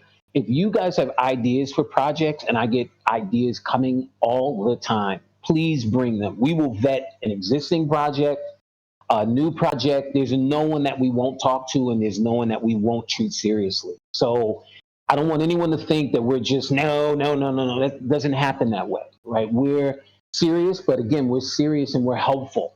So whenever we say to someone, look, we have an issue, we explain that issue, and we try and offer them, if it's doable, an opportunity for them to, would you be open for modifying this or making this better? And I think that's a helpful process, even if we don't end up in business with them. Because remember, the goal is to try to elevate the entire industry, right? Because that's going to help all of us, including SWYTCH holders. So yeah, if you have some people, or if you even have any of your ideas, I work with someone who just has an idea, someone who, put together a white paper, someone who, has got a team together, someone's got a team in the community. We've even worked with, there was a project that I was trying to move along that launched, right? Didn't have such a successful launch. I really, really like this developer. He's smart. He put up his own money, which is in six figures USD, to develop this project. It just wasn't right for us. And what did I do? I went to John. I said, John, review this project. He came back to me. He said, David, we just can't. I said, listen, this developer is amazing. He said, well, why don't we do another project with this developer? So for the last week, I've been on with him, and I pitched him an idea. I said, look, man, this isn't for us, but would you be interested? And he's like, absolutely. So we're going to develop another project for him for SWYTCH, with him for SWYTCH. So we're not pushing people away, right? We're trying to be responsible. And in a space where, a lot of people don't realize that what they have is not going to work. It's not going to be marketable. And although I'm not trying to place myself to be the difference maker, I've been here a long time. I've seen a lot of this stuff. And I've invested in a lot of it that I thought was good, and I have a great memory. And if someone's pitching me on something that I've been involved in and it didn't work, I let them know. Oh, you mean like blah, blah, blah, blah, blah. Well, yeah, but we're different. Great, different how? Walk me through it. So again, anyone with any ideas, any projects, any suggestions, please bring them on. Every single one will be followed up on. Which is hopefully a powerful thing for your community to hear, right? So you're not closing any doors. You might say no to something, but it doesn't mean that you're not prepared to work with them. It just means you're not prepared to work with them in the format in which they presented the idea or themselves, right? Correct. I'm sorry. Yeah, go for it. I was just going to say, I want to add to, give you guys a bit of an insight.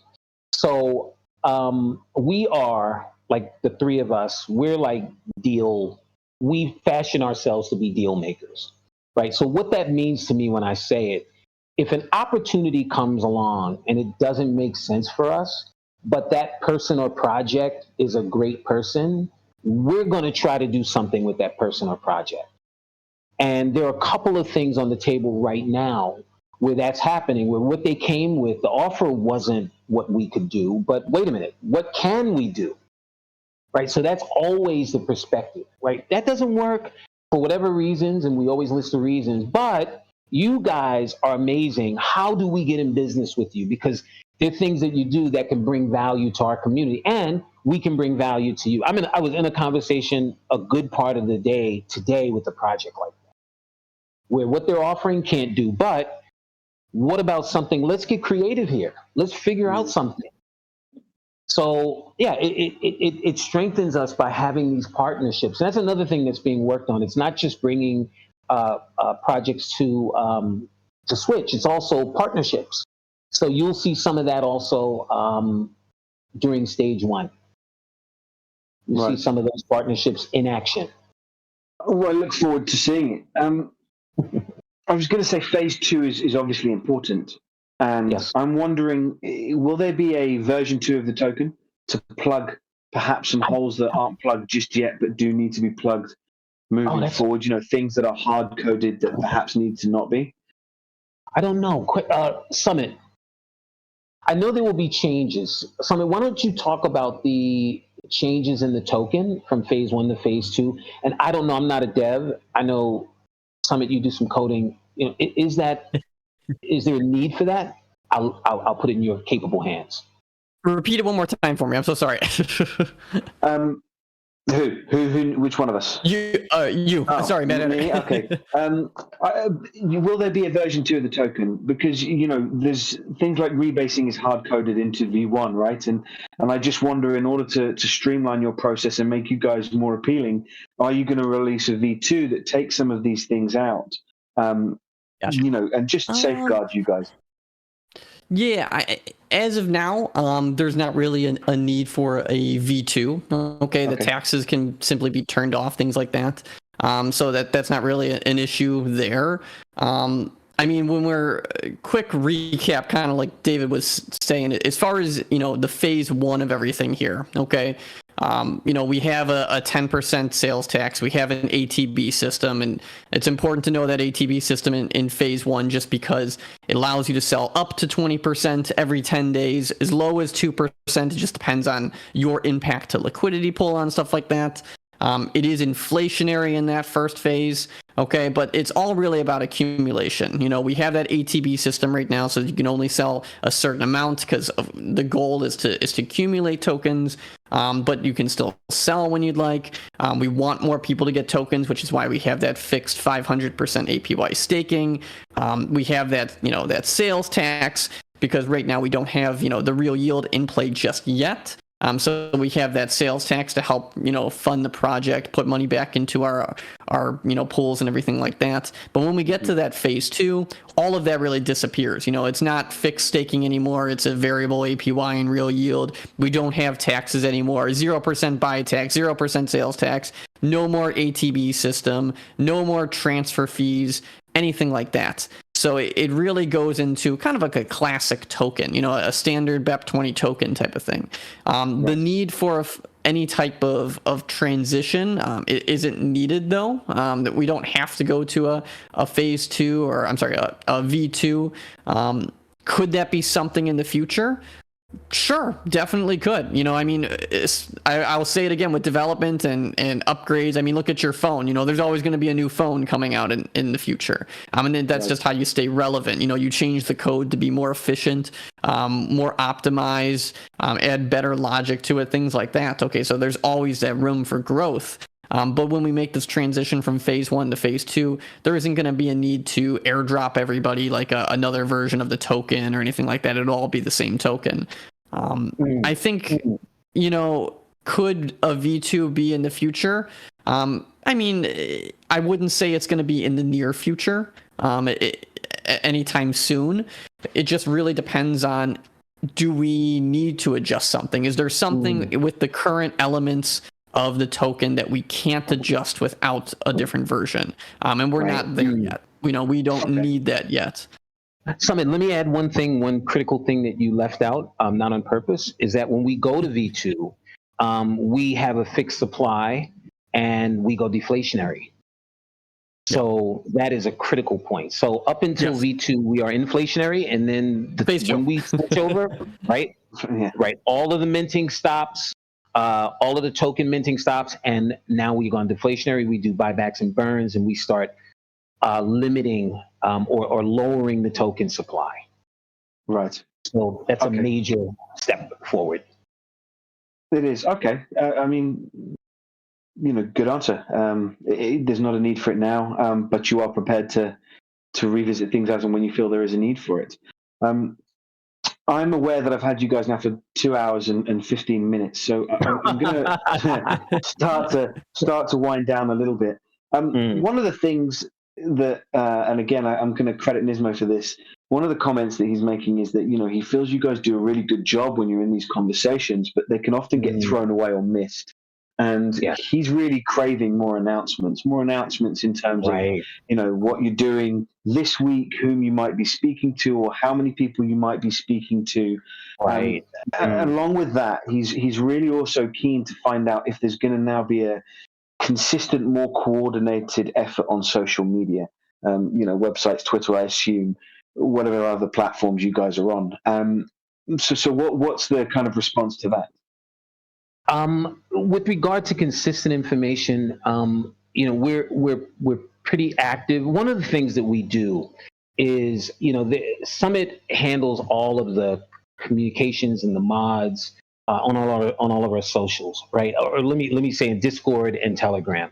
He's constantly meeting with the teams and educating them on what we're doing, what's going on, so that they can give critical information, key information, important information to the community, right? A lot of people could miss things. I can't tell you how many times when people ask me a question, I'm like, dude, there's an announcement. Oh, I didn't see it. Could you answer it now? So, there's a balance to it, I think. And we certainly give a lot more information. Like if you look at the speed of announcements, right, it is certainly increased. And we've upgraded our Twitter. So a lot more is coming out. We do agree that it can be and should be better. I think it's on the way of being better. So just bear with us there. But yeah, it is challenging, right, to get out as much information as people might want. And still, there's only so many hours in a day, and so it's like I was on with the guy last week. He said, "Man, you need to do like a Switch speak, every week or every couple of days." And I'm like, "Man, you should, dude. I'm trying to get." My son came in yesterday and he said, "Dad, you promised me we're gonna go see what is it, the Mario Brothers movie, Right. you know, that, yeah, and I'm like, dude, we're going, trust me, we're going. He just walked out with his head down. He's like, yeah, whatever. So, trying to balance all of that is difficult at times, but we are working on it. And, you know, we right along with that question, like someone asked, because we mentioned that there are ads. We hired Propeller to do ads for us, and that's through Ninja Promo, right? The outside marketing firm we're working with. And someone said, oh, we're not seeing the ads. The process of that is there's a testing phase, which is going on now. And then they will decide on exactly where. So there are ads coming out in specific territories. This is what we're hearing from Ninja Promo. And then once they get through this testing phase, which I think is going to run through the end of this week, it may be a little bit longer, perhaps. And then they're going to pick territories, and then we'll be able to direct people to where you can find things. So it's happening now. The testing's going on. And yeah, so, you know, again, a lot of stuff in play and in progress. And yeah, we're going to keep getting better at it. And I just want to add on that real quick. You know, when it comes to announcements, giving people information, sometimes it's better to give relevant info than just kind of spamming it. You know, I see a lot of communities out there that just post an update every time something small happens. And I'll be honest, when I see that and I go into Discord and I see 37 notifications from one channel, I go, what is happening? Where do I start? Is this new? What's going on? It just becomes sometimes overwhelming, you know? So I think when we try and give, you know, information or post updates, we want to make sure it's good, relevant info, something that has a good backing to it, and not just like, you know, the Twitter joke I'll always use is like, you know, hey guys, I'm on the toilet right now, see you guys later, you know. It's like, right. Like we don't want to turn into something like that. It just, you know, but in the same breath, yeah, I'm all for it. I'm all for, you know, bringing back, you know, summaries, giving people updates on movements and things like that. But we want to make sure it's relevant. It's not just giving information for the sake of giving information. You're a hidden gem in the speaker there, Summit. You always give very measured responses. So perhaps next time I have you in, I'm going to pick on you some more. The main takeaway that I get from both of you is that you've thought about everything everybody is going to ask and some. You might not always provide the answer because you've got things in the works, but it isn't lost on me that you guys are always thinking about these things. And certainly you're reading what the community is saying, and you're taking it into consideration. So that I always find impressive. I'm sure I haven't touched on everything that you guys wanted to discuss. Is there anything that you wanted to really touch upon kind of before we wind it down? Yeah, you know, I would like to say something. Please do. This before we launched SWYTCH, we laid out clearly what the goal of the two phases were. Right. So the first phase is the accumulation phase, and there are some very specific goals. First of which is to allow people to accumulate tokens that would then allow them to get more value going forward in the project by being a member of the project. The second thing is we're going to introduce and lay out to you what we will be going forward. Right now, as we're talking here, and one of the reasons why it's such a long conversation, which I really appreciate, by the way, is because you can hear that we're in this innovation, getting people to try to think differently, getting people to try to have more faith in their own coming to this space. It's not easy. It's not as easy if we came out and said, you know what, we're going to switch into a tomb fork, right? That would be a 10-minute conversation. But what we're talking about is, you know, spending months trying to identify how do we move this amazing community into a position where we can create more value for them. And there was no easy solution for that, but there was a good one. And we believe we found it, and we're going down that road. It is going to take time, and it is going to be you know, when you decide what you are and what you're doing, you also determine what you're not and what you're not doing. So a lot of the suggestions that we get, we're just not doing that anymore. right? I don't want to take, we went on Telegram and did some AMAs, and I was excited and ecstatic to do it. But there's a challenge with that, right? A lot of the people on Telegram are just looking for short-term wins. And we're seeing some of that now, right? The fallout from that. And what it does for us is, on the one hand, it can create some momentum and get us some holders, because there's some people there who really love. I got a lot of people who reached out to me like, man, I had never known, and I love this project. I'm glad you came here. That's great. But now we've also got to spend our time trying to educate these people why it's better to not run from project to project to project to project, but to find a good one. And we're that good one. Right. So, right. As we go through this process, we're focusing on the things that we laid out. Again, token accumulation, laying out a vision here that shows you that we're onto something and proves that we're onto something. Yes, revealing partnerships. Yes, revealing projects that we're looking to move on to bring onto Switch. Yes, redefining and reconfiguring to some extent our relationship with our community, right? Bringing them in more. Yes, rewarding long holders. All those things are part of this phase, right? Yes, looking at things as they happen and while they're on the fly, and developing them for the long-term benefit, not for the immediate fix unless we really have to. I'm not ruling anything out, but I'm saying in terms of where we're leaning, we want to look for long-term fixes. We don't want to sell out the future, right? Because the price dropped 10% and we can throw something at it. Remember, when we do buybacks, we're spending money, and that's money that we can't spend on something else. I'm not saying it's not a good idea to do them. I'm saying it's responsible for us to look at what's the best thing to do. So somewhere within everything that I'm saying, there's a balance, right? And we're trying to achieve it, right, with shifting sands. I look at Bitcoin at 30,000. I don't really understand why it's at 30,000. Don't get me wrong, I'm happy it's at 30,000. But this market's all over the place right now. And what that does is the sentiment of everyone in it, like the 1/3 of us, less than 1/3 of us who are still here, we're all over the place emotionally. I feel it. I don't know what to do. I'm sitting here going, God, did I miss the beginning of the bull run? I'm like, is this just a bunch of people manipulating Bitcoin? It's going to drop down the door. All of this stuff is going on with us. So what I do and what I recommend people do is remember the reasons why you were involved, right? And reach out to people. Like if it's you want to hear what we're thinking, we're always open to talk about that. If you want to understand where we think we're going and what we see, we're always open to talk about that. And people taking information differently, right? This is I always am mindful of this. Some people want to hear it. Some people like pretty pictures. Some people want to see it in writing.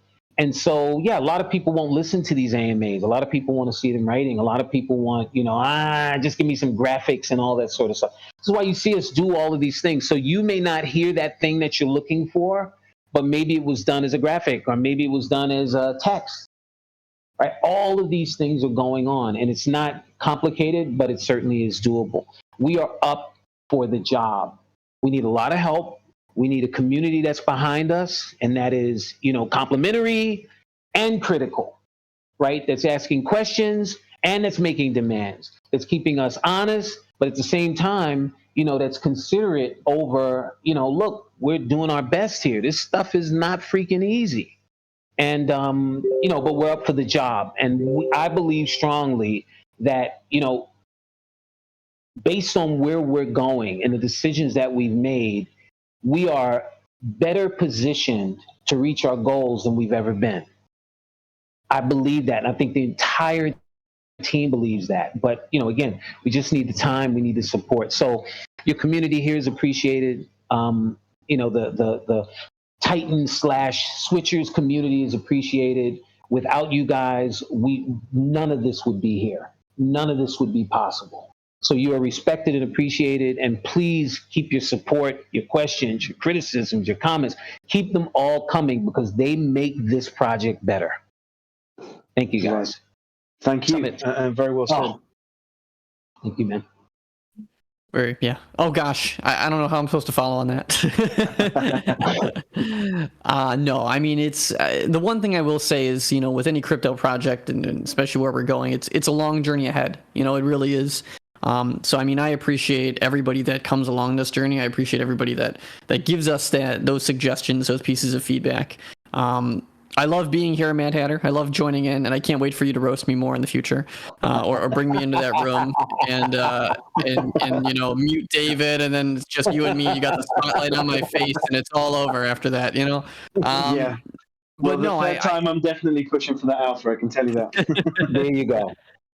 But I love these talks, and being able to share with amazing communities like what you've built here, because man. You know what.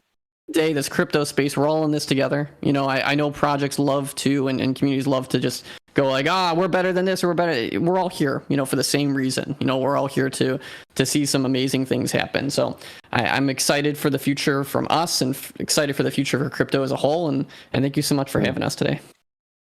Man, gentlemen, it's been a real pleasure. Wait. I'm sorry. Yeah. I want to add one thing, because Summit just brought up something. Summit, I don't want to outdo what you did, because what you said is absolutely amazing. Mad Hatter, this is our second chat, and one of the reasons I was really excited to reach out to you is because of these kinds of conversations. We need to talk more like this, right? Not something where I've got all these prepared statements, or I know what you're going to ask and all that sort of stuff. We really, really, really appreciate you, because, from these conversations, we get a chance to think about how we're thinking, right? And the role that you should be playing, right, in this is the role you're playing, which is let's talk about this stuff, right? And you're great, because you keep a neutral. You're like, look, man, I can understand why people are concerned about this, and then we can have an honest discussion about it. I don't ever want anyone to feel like they're not being heard, right? That's a horrible feeling. And sometimes we have to get in a forum like this where you can have the conversation and say, you know what, David, look, man, this is, you guys, maybe you're not paying enough attention to this, and you're right. So what I can respond to that is that this team is committed to doing the best. And I said this to you after our last talk, with SWYTCH services, I think there's opportunities for us. I'm talking about you and what you're doing, for us to work together and build a better space. It is horrific when people make bad business decisions in this space, or they get ripped off, or they get hacked, or all of those things happen. And I think we can do things to help everybody. So part of it is doing exactly what you're doing. Let's have some people on here, and let's ask them some questions, and let's hear some answers, and let's put their feet to the fire about certain things. So I just want to commend you for doing this and continuing to do it. And it's our absolute pleasure to be here. And hopefully people got some of their questions answered. If not, we're certainly available to answer in another forum. But I just want you to know, man, you are genuinely appreciated. That's very kind of you. Thank you. It's very humbling to hear, and it's always a team effort from our point of view. So, we've got David and Viral Voodoo who sit in the background that don't speak, but they're also doing tons of work. But it's also made easy when I get intelligent people like yourselves that come in and are open to having a discussion. It should be noted to everybody who's listening now that you guys don't meet difficult questions with aggression, but rather you listen, you accept what's being said, and you'll give your opinion and a little bit of pushback. And sometimes that's going to be you agree with what's being said. Sometimes it's, well, we don't agree.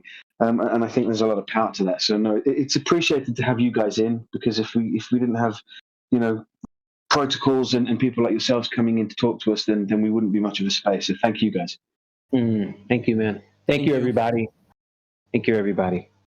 Yeah, another long one. No, wait. Who's responsible for this long one? Was it me? Summit. I was thinking, I'm so sorry, guys. It was me again. What you guys didn't know is every time that a question was just about to come to an end, I DM'd both of them and I told them, let's keep it going. Don't stop.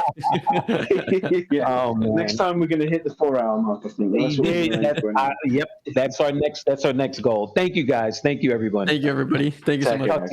Talk to you soon, man. Bye. All right, bye.